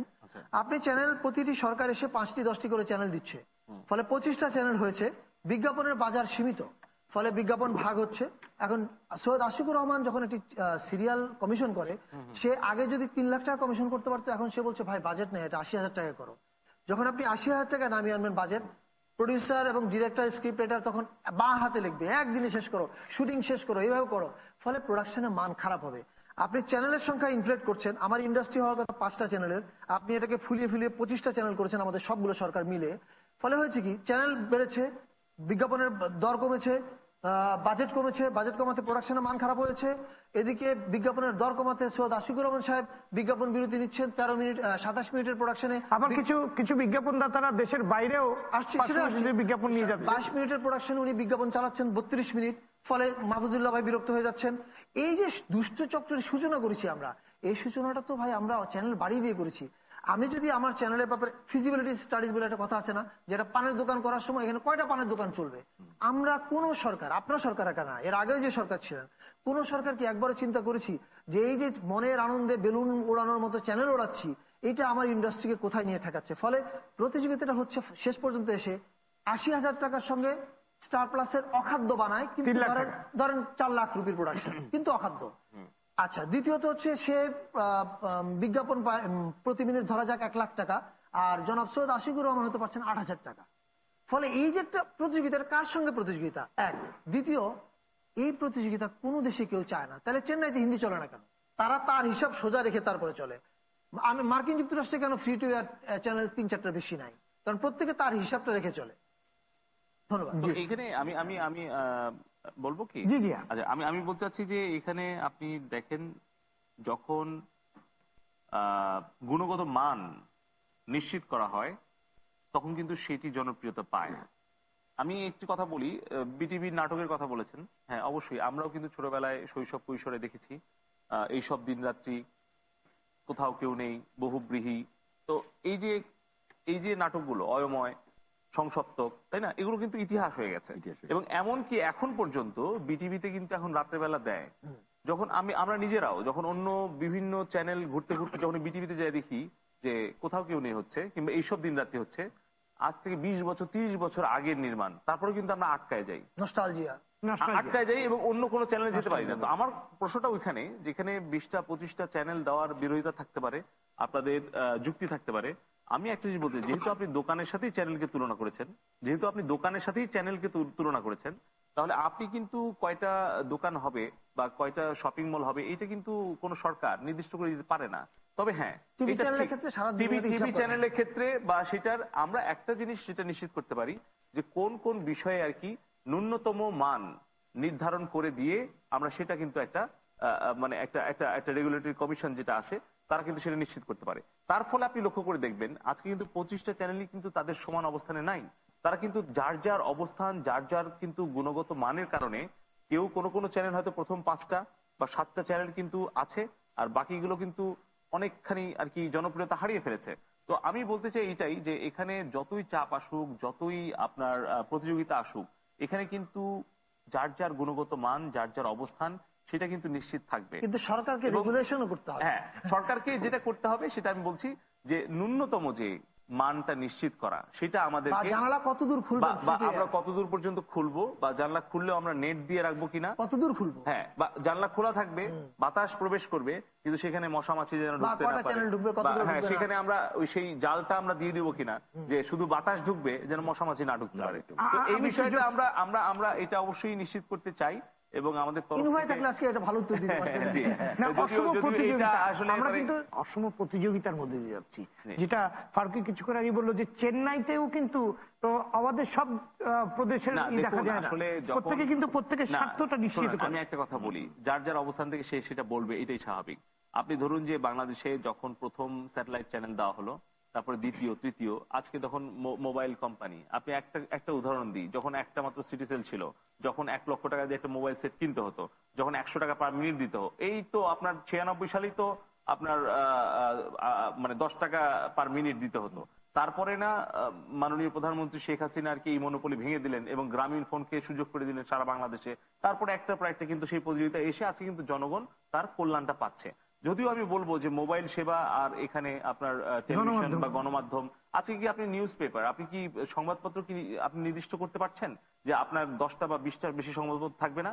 বাংলাদেশের মতো একটা দেশে, এই 16 কোটি মানুষের দেশে কতজন মানুষ সংবাদপত্র পড়ে এবং তাদের জন্য কতশো সংবাদপত্র প্রকাশিত হয় প্রতিদিন? সবগুলো সংবাদপত্র কিন্তু সমানভাবে মানে বাজারে টিকতে পারেনি, তারা কিন্তু যার যার মতো হারিয়ে গেছে। আমি একটা কথা শুধু বলতে চাই, আজকে আপনি আপনার অবস্থান থেকে বলছেন, কিন্তু যখন যারা 5ম বা 7ম অনুমোদন পেয়েছিল টেলিভিশন চ্যানেল হিসেবে, তখন তারা বলেছিল এই পর্যন্ত ঠিক আছে। যারা 10ম অনুমতি পেয়েছে তখন বলেছে এই 10টাই ঠিক ছিল, কিন্তু যে 25তম অনুমোদন পেয়েছে তারটাই ঠিক, যে 25টাই থাকা দরকার, আর 26তম যেন না হয়। তো আমরা যেটা বলতে চাই সেটা হচ্ছে যে এই প্রতিযোগিতাটা যেন সুস্থ প্রতিযোগিতা হয় এবং এই সুস্থ ধারার প্রতিযোগিতার মধ্য দিয়ে আমরা ভালো সেবা পেতে চাই, ভালো বিজ্ঞাপন পেতে চাই, ভালো বিনোদন পেতে চাই, সুস্থ বিনোদন পেতে চাই, এবং আমরা সকল মাধ্যমে বাংলাকে আমরা প্রতিষ্ঠিত করতে চাই এবং সেটা আস্তে আস্তে পরিশুদ্ধ হোক, এটি আমরা প্রত্যাশা করি। একটা কথা একটু বলা, 2টা বাক্য বলবো আমি শুধু। ওই যে টেলিভিশন চ্যানেলের কথা এসছে, আমি মোবাইল অপারেটরের কথা বলেছি, আমি বলছি সংবাদপত্র বলেছি, না টেলিভিশন, রেডিও, এফএম বলেছি, না সবই ঠিক আছে। ফারুক যাবে টেলিভিশন চ্যানেল, এফএম রেডিও যখন শুরু হয়, সংখ্যাধিক্যের কথা এসছে যে অনুমোদন দেওয়ার, এটা একটু স্পেশালাইজড তো এই প্রফেশনটা বা কাজটা। এখন আমাকে সিনেমা বানাতে বলে তো আমি সিনেমা বানাতে পারবো না, আমি তো একটা ভালো লেখা লিখে দিতে পারবো, সিনেমা বানাতে পারবো না বা নাটক বানাতে পারবো না। তো টেলিভিশন এমন সব লোককে লাইসেন্স দেওয়া হয়েছে যারা এই শিল্পের এটার সঙ্গে ধারে কাছেও নাই, এমন সবকে দেওয়া হয়েছে রাজনৈতিকভাবে। প্রশ্নটা সেই জন্য উঠেছে।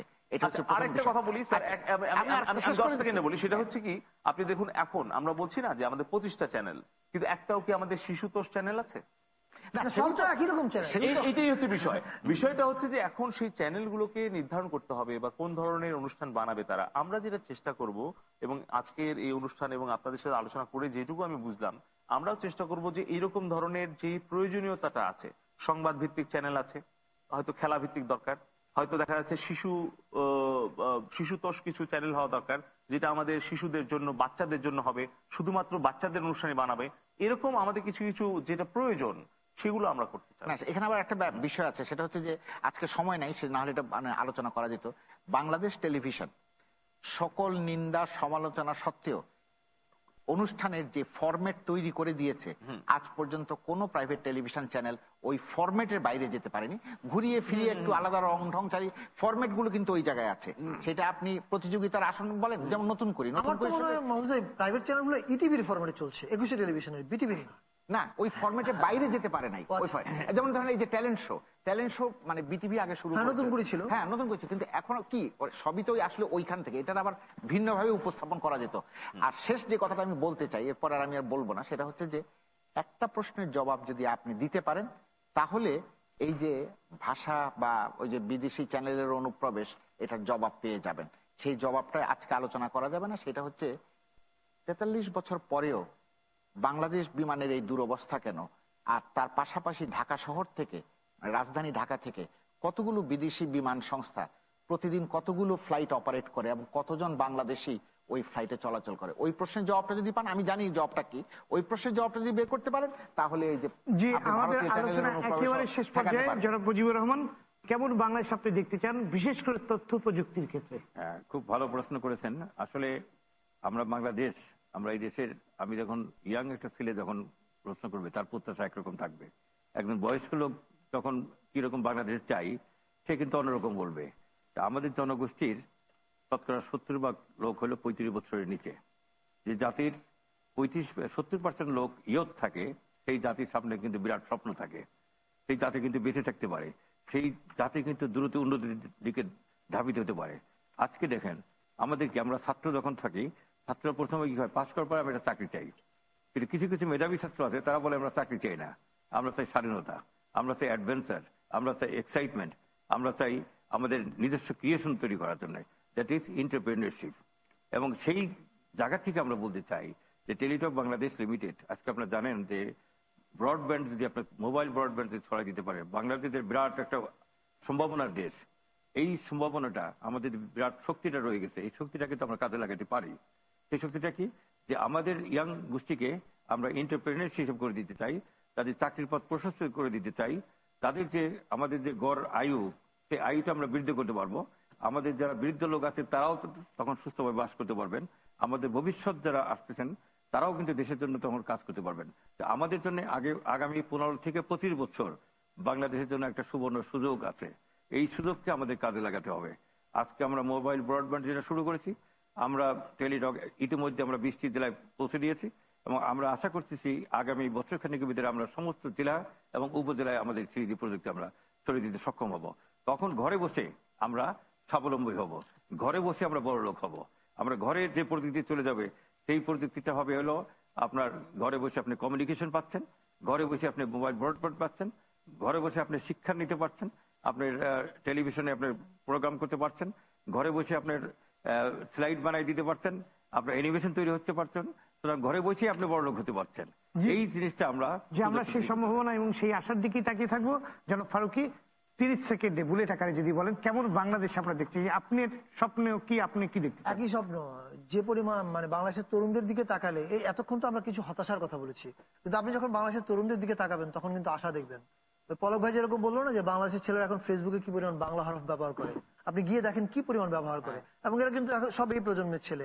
মুরাদ টাকলা পেজটা এত জনপ্রিয় কেন? কারণ সে বাংলা ভাষাকে যারা রোমান হরফে লিখতে গিয়ে ভুল ভাল লিখে ওটাকে নিয়ে সে স্যাটায়ার করে। ফলে আমাদের আশার জায়গা অবশ্যই আছে, এবং একটা আমাদের সবচেয়ে বড় আশার জায়গা হচ্ছে বাঙালি দেশপ্রেমিক। এখন আমাদের সরকার যারা আছেন, যারা যখনই যে সরকার থাকেন, তাদের কাছে আমরা দেশপ্রেমিক রেগুলেশন চাই, দেশপ্রেমিক পলিসি চাই। তাহলে এই যে ইয়াং জেনারেশনের মধ্যে দেশপ্রেম আমরা দেখতে পাচ্ছি, সেটা সঠিক পথে যাবে, কাজে লাগবে। ধন্যবাদ। যেটা মাহফুজুল্লাহ, আমি 30 সেকেন্ডই বলবো। আমার খুব সাধারণ বিষয়, সেটা হচ্ছে যে 1971 সালের 10 এপ্রিল আমার স্বাধীনতা ঘোষণাপত্রে 3টি বিষয়ের কথা বলা হয়েছিল। এটা হচ্ছে সমতা, মানবিক মর্যাদা, সামাজিক ন্যায় বিচার। এটা এক এক প্রজন্মের কাছে এটা এক এক রকমের মানে, কিন্তু এই 3টি বিষয় বাস্তবায়িত হবে আগামীর বাংলাদেশে। তাহলে আমি মনে করব যে আজকের বাংলাদেশ বা ভবিষ্যতের বাংলাদেশ সম্পর্কে আমাদের যে স্বপ্ন, যে আকাঙ্ক্ষা, সেটির মানে পূর্ণ বাস্তবায়ন হবে। ধন্যবাদ। কি মানে আপনার স্বপ্নটা? আমি সংক্ষেপে বলতে চাই, আসলে এই যে স্বপ্ন, প্রথমে মানুষ স্বপ্ন দেখে, তারপরে পরিকল্পনা করে, তারপরে সেটা বাস্তবায়ন হয়। এটি কিন্তু প্রত্যেকটা জীবনের পৃথিবীর সৃষ্টির সূত্র আর কি। তো আমি বলবো যে আমরা 52-এর ভাষা আন্দোলন, আমাদের সামনে একটা লক্ষ্য ছিল, সেটা হচ্ছে আমরা বাংলা ভাষা চাই। 71-এর মুক্তিযুদ্ধের একটা প্রজন্মের লক্ষ্য ছিল আমরা স্বাধীন সার্বভৌম বাংলাদেশ চাই। 75-এর পরে আমাদের সামনে আর কোনো লক্ষ্য ছিল না। সেই লক্ষ্যটা দিয়েছেন মাননীয় প্রধানমন্ত্রী শেখ হাসিনা, যেটি আমাদের রূপকল্প 2021। আমরা একটি প্রযুক্তি নির্ভর বাংলাদেশ গড়তে চাই, আমরা একটি জ্ঞান নির্ভর বাংলাদেশ গড়তে চাই, আমরা একটি ডিজিটাল আধুনিক বাংলাদেশ গড়তে চাই। সেই বাংলাদেশ গড়ার জন্য হয়তো আমাদের বাংলাদেশে হীরা বা সোনার খনি নেই, কিন্তু আমাদের অফুরান তারুণ্যের শক্তি আছে। এই তারুণ্যের শক্তিকে আমরা প্রযুক্তি নির্ভর, জ্ঞান নির্ভর করে গড়ে তুলতে হবে। এই গড়ে তোলার জন্য আমাদের ব্যক্তি, প্রতিষ্ঠান, সরকার, বেসরকারি সংস্থা সবাই এক মিলে কাজ করতে হবে এবং সেই ক্ষেত্রে প্রযুক্তির প্রসারের জন্য বাংলাকে আমরা মাধ্যম হিসেবে ব্যবহার করব। এটি আজকের দিনের প্রত্যাশা এবং সেই বাংলাদেশ আমরা গড়ব, যে বাংলাদেশে নতুন বাংলাদেশের নেতৃত্ব দেবে তরুণরা। ধন্যবাদ সবাইকে আজকে একটা সুন্দর আলোচনা উপহার দেওয়ার জন্য। আমরা আশা করি এখানেই যে আমরা স্বপ্নটা দেখেছি সেটা যেন সুদূর প্রসারী হয় এবং আমরা একটা সুন্দর বাংলাদেশকে যে জায়গা থেকে আমরা দেখছি, যে স্বপ্নটা দেখছি, সেটা যেন আমরা বাস্তবায়ন করতে পারি। দর্শক, নদী স্রোতের মতো নিয়ত প্রবাহমান ভাষা স্রোত নিয়তই চলে ভাষার রূপ রূপান্তরের পালা। নিয়ত এই পরিবর্তনের ফলে একদিকে ভাষা যেমন উন্নত হচ্ছে, অন্যদিকে তেমনি সৃষ্টি হচ্ছে নানা মাত্রিক সমস্যা। উদ্ভূত সমস্যাবলীর মধ্যে একটি হচ্ছে ভাষার প্রয়োগ অপপ্রয়োগ সমস্যা। এই সমস্যা সমাধানে তরুণ সমাজকেই এগিয়ে আসতে হবে, কেননা আমাদের সবগুলো বড় অর্জন তরুণদের হাত ধরে এসেছে। তরুণদের সচেতন হতে হবে, ভাষা ব্যবহারের ক্ষেত্রে আধুনিক প্রযুক্তিকে সন্নিবেশ ঘটাতে হবে মাতৃভাষা, আর রাষ্ট্রকে নিশ্চিত করতে হবে রাষ্ট্রের সর্বস্তরে বাংলা ভাষার ব্যবহার। আজ এ পর্যন্তই, সবাই ভালো থাকুন, শুভরাত্রি।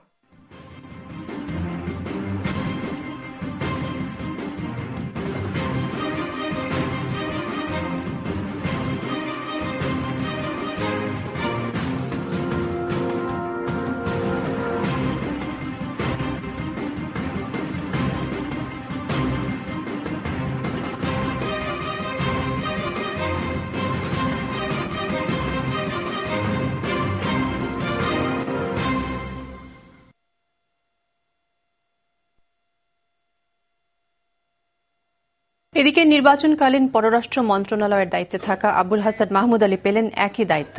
পানি সম্পদ মন্ত্রণালয়ের প্রতিমন্ত্রীর দায়িত্ব পেয়েছেন নজরুল ইসলাম হিরু। আব্দুল্লাহ আল ইসলাম জ্যাকব হলেন বন ও পরিবেশ মন্ত্রণালয়ের উপমন্ত্রী। পররাষ্ট্র মন্ত্রণালয়ের দায়িত্ব নেয়ার পর নিজ মন্ত্রণালয়ে আসেন আবুল হাসান মাহমুদ আলী। এ সময় তিনি সরকারের উন্নয়ন অগ্রযাত্রায় কাজ করার আগ্রহ প্রকাশ করেন। মন্ত্রণালয়ের সাংবাদিকদের সঙ্গে আলাপকালে তার এ আগ্রহের কথা জানান মাহমুদ আলী। বাংলাদেশ এগিয়ে চলেছে, যেটা প্রতিপাদ্য ছিল, তো সেই প্রতিপাদ্যকে সামনে রেখে আমি প্রধানমন্ত্রী শেখ হাসিনার হাতকে শক্তিশালী করার জন্য আমি তার সঙ্গে ঘনিষ্ঠভাবে কাজ করে যেতে চাই। 5 জানুয়ারি নির্বাচনে নিরঙ্কুশ সংখ্যাগরিষ্ঠতা পাওয়ার পর গেল 12 জানুয়ারি তৃতীয়বারের মতো প্রধানমন্ত্রীর শপথ নেন আওয়ামী লীগ সভানেত্রী শেখ হাসিনা। একই দিন শপথ নেন 29 জন পূর্ণ, 17 জন প্রতি ও 2 জন উপমন্ত্রী। 1.5 মাসের মাথায় মন্ত্রিসভার সদস্য সংখ্যা বেড়ে দাঁড়ালো 51। রাষ্ট্রপতি প্রথমে পূর্ণ মন্ত্রী হিসেবে দিনাজপুর 4 আসন থেকে নির্বাচিত এইচ মাহমুদ আলীকে শপথ পড়ান। অন্তর্বর্তী সরকারের পররাষ্ট্রমন্ত্রী থাকায় এবারও তিনি একই মন্ত্রণালয়ের দায়িত্ব পেতে যাচ্ছেন বলে মনে করা হচ্ছে। পরে নরসিংদী সদর আসন থেকে নির্বাচিত সংসদ সদস্য অবসরপ্রাপ্ত কর্নেল নজরুল ইসলাম হিরু প্রতিমন্ত্রী হিসেবে শপথ নেন। 10 মিনিট স্থায়ী শপথ অনুষ্ঠানে প্রধানমন্ত্রী শেখ হাসিনা সহ মন্ত্রিসভার বেশ কজন সদস্য উপস্থিত ছিলেন। নবম জাতীয় সংসদ নির্বাচনে জয়লাভের পর মন্ত্রিসভা গঠন এবং তারপরে প্রতিটি মন্ত্রিসভার কলেবর বৃদ্ধিতে একের পর এক চমক দেখিয়েছিলেন প্রধানমন্ত্রী শেখ হাসিনা। তবে সেই তুলনায় 10ম জাতীয় সংসদ নির্বাচনে জয়লাভের পর মন্ত্রিসভা গঠন এবং পরবর্তীতে মন্ত্রিসভার এই প্রথম কলেবর বৃদ্ধিতে তেমন একটা চমক না দেখালেও আগামীতে এই রাজনৈতিক পরিস্থিতি মোকাবেলা করে একটি সুষ্ঠু ও নিরপেক্ষ নির্বাচন আয়োজনে এই মন্ত্রিসভার মন্ত্রীরা কতটা অবদান রাখতে পারেন সেদিকেই চেয়ে আছে পুরো দেশের মানুষ। নৌ পরিবহন মন্ত্রী শাহজাহান খান বলেছেন, পাপের মধ্য দিয়ে জন্ম নিয়ে পাপীদের সঙ্গে নিয়েই পথ চলছে বিএনপি। দুপুরে পাচুরিয়া ফেরিঘাটে নবনির্মিত মাধবীলতা ও বনলতা নামের 2টি ইউটিলিটি ফেরি সার্ভিস উদ্বোধন করে এসব কথা বলেন তিনি। মন্ত্রী আরো বলেন, বঙ্গবন্ধুকে হত্যার মধ্য দিয়ে বিএনপি গঠনের পর যুদ্ধাপরাধী দল জামাতকে এদেশে পুনর্বাসিত করেন জেনারেল জিয়া।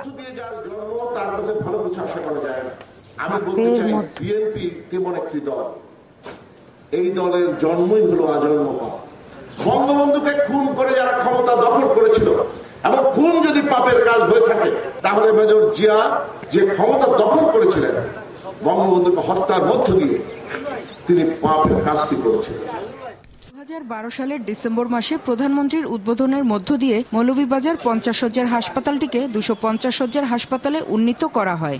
এরপর থেকেই বেড়ে যায় জেলাবাসীর প্রত্যাশা। প্রতিদিন প্রায় 500 রোগী সেবার আশায় প্রত্যন্ত অঞ্চল থেকে ভিড় করেন এই হাসপাতালে, কিন্তু সেই আশা দুরাশায় পরিণত হতে সময় লাগেনি। 25 জন ডাক্তারের মধ্যে বর্তমানে কর্মরত আছেন মাত্র 5 জন। আর এই স্বল্প সংখ্যক ডাক্তার দিয়ে কোনো বিভাগই সঠিকভাবে চালানো সম্ভব হচ্ছে না। যেসব ডাক্তার রয়েছেন তারাও ঠিকমতো দায়িত্ব পালন করছেন না বলে অভিযোগ রয়েছে। 9টার সময় আইছি, আইয়া বইছি এখানে, যে এখনো তো 12টা বাজি গেছে। এরকম মনে করো ডাক্তার কর্মচারী কর্মকর্তার প্রয়োজন, এরকম কর্মচারী কর্মকর্তা নাই। ফাইভের যদি আইন লাগে সদর হাসপাতাল কি জন্য? ক্লিনিকে পরে গেলে পরে দেখা যাচ্ছে যে সদর মেডিকেলের ডাক্তার উনি ক্লিনিকে চাকরি করতেছে। অন্যদিকে এই হাসপাতালটিতে রয়েছে নার্স ও জনবল সংকট। 86 জন নার্সের পদ থাকলেও রয়েছেন মাত্র 28 জন। 50 বেডের হসপিটালের যে সিনিয়র স্টাফ নার্স আছে এগুলা দিয়ে এখনো চলে। জেলা সিভিল সার্জনের কারণে ডাক্তারদের আন্তরিকতা থাকা সত্ত্বেও চিকিৎসা সেবা দিতে পারছেন না বলেই অভিযোগ ডাক্তারদের। তত্ত্বাবধায়ক সম্পূর্ণ হচ্ছেন ইন্ডিভিজুয়াল, নিজস্বভাবে তার প্রশাসনটা, তিনি অবশ্যই সবকিছু জানেন। অভিযোগ অস্বীকার করেন সিভিল সার্জন। 250টি হাসপাতালের পরিচালনা এবং সবকিছু এখানে ঢাকা থেকে হচ্ছে এবং তত্ত্বাবধায়কের কর্তৃত্বে হচ্ছে। এখানে সিভিল সার্জনের কোনো অবদান নাই। 250 শয্যা হাসপাতাল তার দুর্দশা কাটিয়ে পরিপূর্ণ হাসপাতাল হয়ে উঠবে, রোগীরা পাবেন তাদের কাঙ্ক্ষিত সেবা, এমনটাই প্রত্যাশা স্থানীয়দের। 5 জানুয়ারি নির্বাচনে নিরঙ্কুশ সংখ্যাগরিষ্ঠতা পাওয়ার পর গেল 12 জানুয়ারি তৃতীয়বারের মতো প্রধানমন্ত্রী হিসাবে শপথ নেন আওয়ামী লীগ সভানেত্রী শেখ হাসিনা। একই দিন শপথ নেন 29 জন পূর্ণ, 17 জন প্রতি ও 2 জন উপমন্ত্রী। 1.5 মাসের মাথায় মন্ত্রিসভার সদস্য সংখ্যা বেড়ে দাঁড়ালো 51। রাষ্ট্রপতি প্রথমে পূর্ণমন্ত্রী হিসেবে দিনাজপুর 4 আসন থেকে নির্বাচিত AH মাহমুদ আলীকে শপথ পড়ান। নির্বাচনকালীন সরকারের পররাষ্ট্রমন্ত্রী থাকায় এবারও তিনি একই মন্ত্রণালয়ের দায়িত্ব পেতে পারেন বলে মনে করা হচ্ছে। যে সকল বিষয় আমার বিবেচনার জন্য আনিত হইবে। পরে নরসিংদী সদর আসন থেকে নির্বাচিত সংসদ সদস্য অবসরপ্রাপ্ত কর্নেল নজরুল ইসলাম হিরু প্রতিমন্ত্রী হিসেবে শপথ নেন। সশ্রদ্ধচিত্তে শপথ করতেছি যে আমি আইন অনুযায়ী 15 মিনিট স্থায়ী শপথ অনুষ্ঠানে প্রধানমন্ত্রী শেখ হাসিনা সহ মন্ত্রিসভার বেশ কজন সদস্য উপস্থিত ছিলেন। নবম জাতীয় সংসদ নির্বাচনে জয়লাভের পর সরকার গঠন এবং প্রতিটি মন্ত্রিসভার কলেবর বৃদ্ধিতে প্রধানমন্ত্রী শেখ হাসিনা দেখিয়েছিলেন একের পর এক চমক। তবে সেই তুলনায় দশম জাতীয় সংসদ নির্বাচনে জয়লাভের পর মন্ত্রিসভা গঠন এবং এই প্রথম সেই মন্ত্রিসভার কলেবর বৃদ্ধিতে নেই তেমন একটা চমক।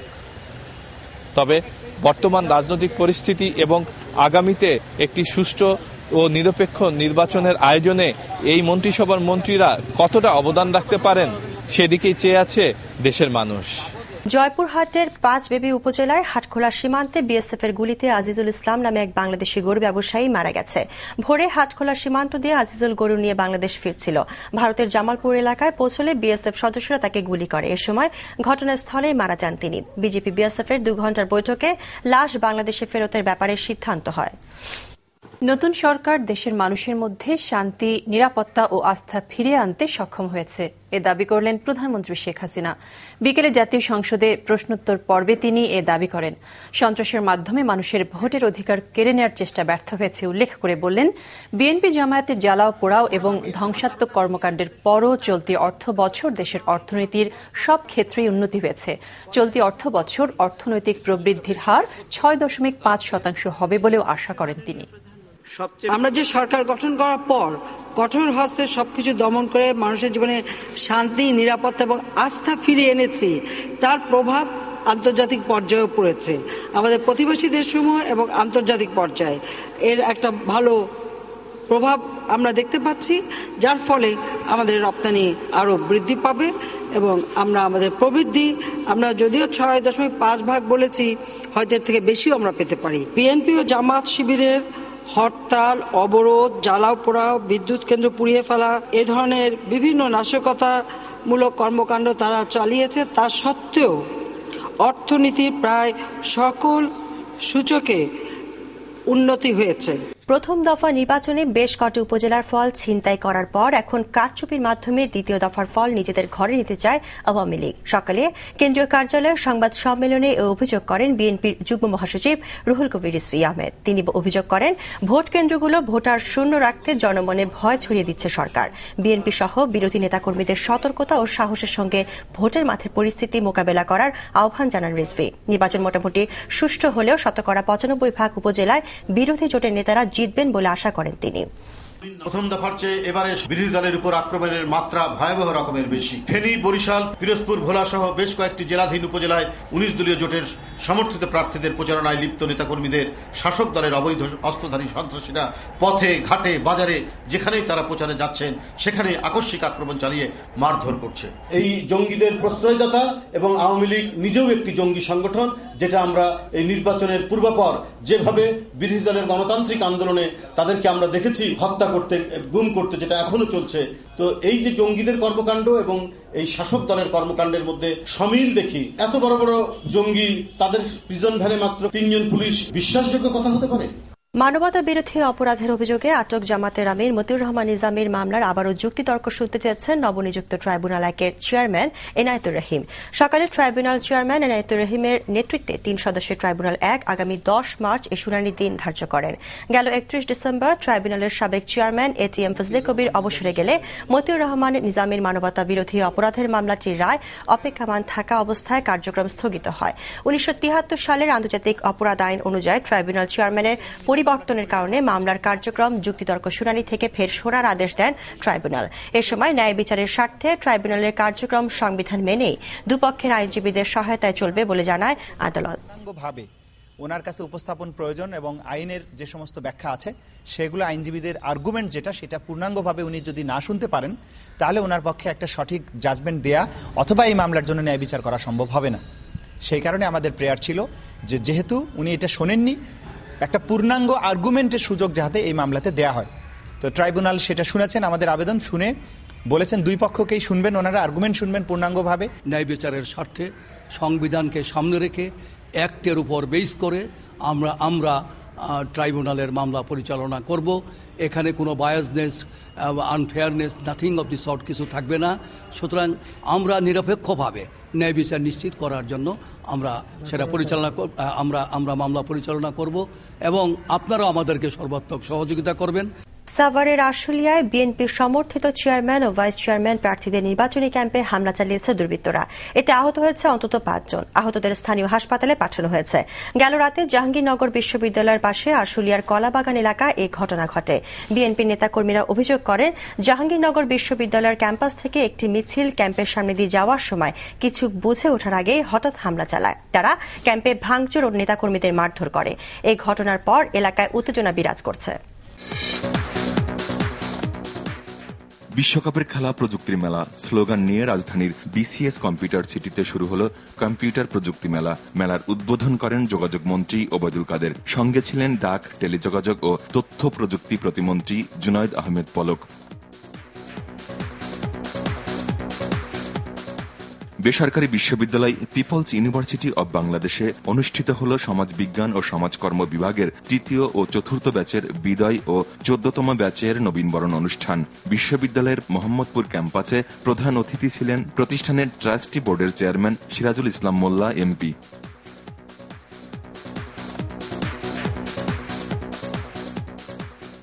আধিপত্য বিস্তারকে কেন্দ্র করে চট্টগ্রাম এমইসি কলেজ ছাত্রলীগের ২ গ্রুপের সংঘর্ষে ৫ জন আহত হয়েছে। বুধবার ৩:৩০টার দিকে জিসির মোড় এলাকায় এ ঘটনা ঘটে। আধা ঘণ্টা সংঘর্ষের পর পুলিশ ঘটনাস্থলে এসে পরিস্থিতি নিয়ন্ত্রণে আনে।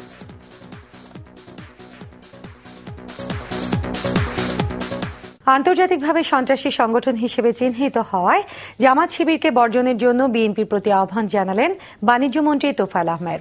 বললেন, জামাত শিবিরের রাজনীতি নিয়ে সরকারের নতুন করে ভাববার সময় এসেছে। দুপুরে সচিবালয়ে বাংলাদেশে চিলির রাষ্ট্রদূত ক্রিস্টিয়ান ব্যারোসের সঙ্গে বৈঠকের পর মন্ত্রী এসব কথা বলেন। বাণিজ্যমন্ত্রী জানান, ২০১৫ সালে চিলিতে বাংলাদেশি পণ্য শুল্ক ছাড়া ঢোকার সুযোগ পাবে। আন্তর্জাতিক বিশ্ব থেকে বিএনপিকে অনুরোধ করা হয়েছে, বলা হয়েছে যে আপনারা জামাত শিবিরকে ত্যাগ করুন। বিশেষ করে 10টি সন্ত্রাসী সংগঠনের মধ্যে জামাতের ছাত্র সংগঠন শিবিরকে সন্ত্রাসী সংগঠন হিসেবে চিহ্নিত করার পর বিএনপি যদি এখনো জামাত শিবিরের সাথে সম্পর্ক রাখে, এর বিচারের ভার বাংলাদেশের মানুষের কাছে। নোয়াখালী 2 আসনের সংসদ সদস্য আলহাজ মোর্শেদ আলম বলেছেন, সঠিক ইতিহাস কখনোই বিকৃত করা যায় না। ইতিহাস তার নিজস্ব গতিতে চলে, আর চাইলে কেউ ইতিহাস থেকে স্বাধীন বাংলার স্থপতি জাতির জনক বঙ্গবন্ধু শেখ মুজিবুর রহমানের অবদান মুছে ফেলতে পারবে না। নোয়াখালীর সোনাইমুড়ির উত্তর ওয়াসেকপুর সরকারি প্রাথমিক বিদ্যালয় ও রুহুল আমিন চিশতি সরকারি প্রাথমিক বিদ্যালয়ের ভবন সম্প্রসারণ কাজের উদ্বোধন অনুষ্ঠানে এসব কথা বলেন তিনি। এ সময় দেশের গৌরবময় ইতিহাস নতুন প্রজন্মের সামনে সঠিকভাবে তুলে ধরারও আহ্বান জানান মোর্শেদ আলম এমপি। সেই ভাষা আন্দোলন থেকেই কিন্তু শুরু হয়ে আপনার বাংলাদেশের স্বাধীনতা আন্দোলনের রূপ নিয়েছে এবং সেখান থেকে আমরা হাজার বছরের শ্রেষ্ঠ সন্তান বঙ্গবন্ধু শেখ মুজিবুর রহমান ওনার নেতৃত্বে আমরা কিন্তু একটা দেশ পাইছি, আমরা একটা জাতি পেয়েছি। ইতিহাস কখনো মিথ্যা দেখে না, ইতিহাস সরল সোজা। এই দেশের সৃষ্টি কোনোদিন হতো না যদি এই বাংলার মাটিতে বঙ্গবন্ধুর জন্ম না হইত। নৌ পরিবহন মন্ত্রী শাহজাহান খান বলেছেন, পাপের মধ্য দিয়ে জন্ম নিয়ে পাপীদের সঙ্গে নিয়েই পথ চলছে বিএনপি। দুপুরে পাটুরিয়া ফেরিঘাটে নবনির্মিত মাধবীলতা ও বনলতা নামের দুটি ইউটিলিটি ফেরি সার্ভিস উদ্বোধন করে এসব কথা বলেন তিনি। মন্ত্রী আরো বলেন, বঙ্গবন্ধুকে হত্যার মধ্য দিয়ে বিএনপি গঠনের পর যুদ্ধাপরাধী দল জামাতকে এদেশে পুনর্বাসিত করেন জেনারেল জিয়া।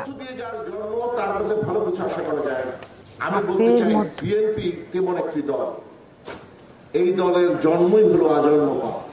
বঙ্গবন্ধুকে খুন করে যারা ক্ষমতা দখল করেছিল, এবং খুন যদি পাপের কাজ হয়ে থাকে তাহলে মেজর জিয়া যে ক্ষমতা দখল করেছিলেন বঙ্গবন্ধুকে হত্যার মধ্য দিয়ে তিনি পাপের কাজটি করেছিলেন।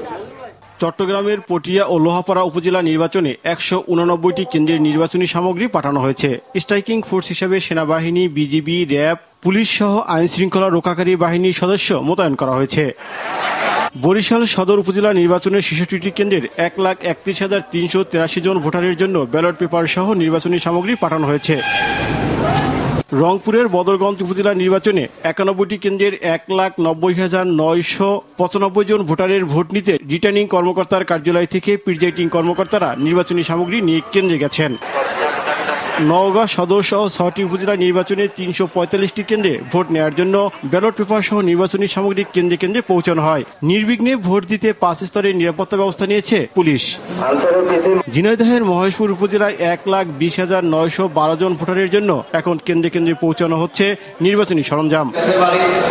মিরপুরের মুজিবনগর ও গাংনী উপজেলার 108টি কেন্দ্রের জন্য রিটার্নিং কর্মকর্তার কার্যালয় থেকে আনসার পুলিশ সদস্যদের সঙ্গে নিয়ে নির্বাচনী মালামাল স্ব কেন্দ্রে নিয়ে গেছেন প্রিজাইডিং কর্মকর্তা সহ সংশ্লিষ্টরা। বিজিবি মোতায়েন করেছি। এছাড়া আমরা অন্যান্য জায়গায় 3টা ফরমেশনে বাংলাদেশ সেনাবাহিনী ম্যাজিস্ট্রেট সহ মোতায়েন করেছি। গোপালগঞ্জের সদর ও কোটালীপাড়া উপজেলার সব কেন্দ্রে কঠোর নিরাপত্তার মধ্যে ব্যালট পেপার সহ নির্বাচনী সামগ্রী পাঠানো হয়।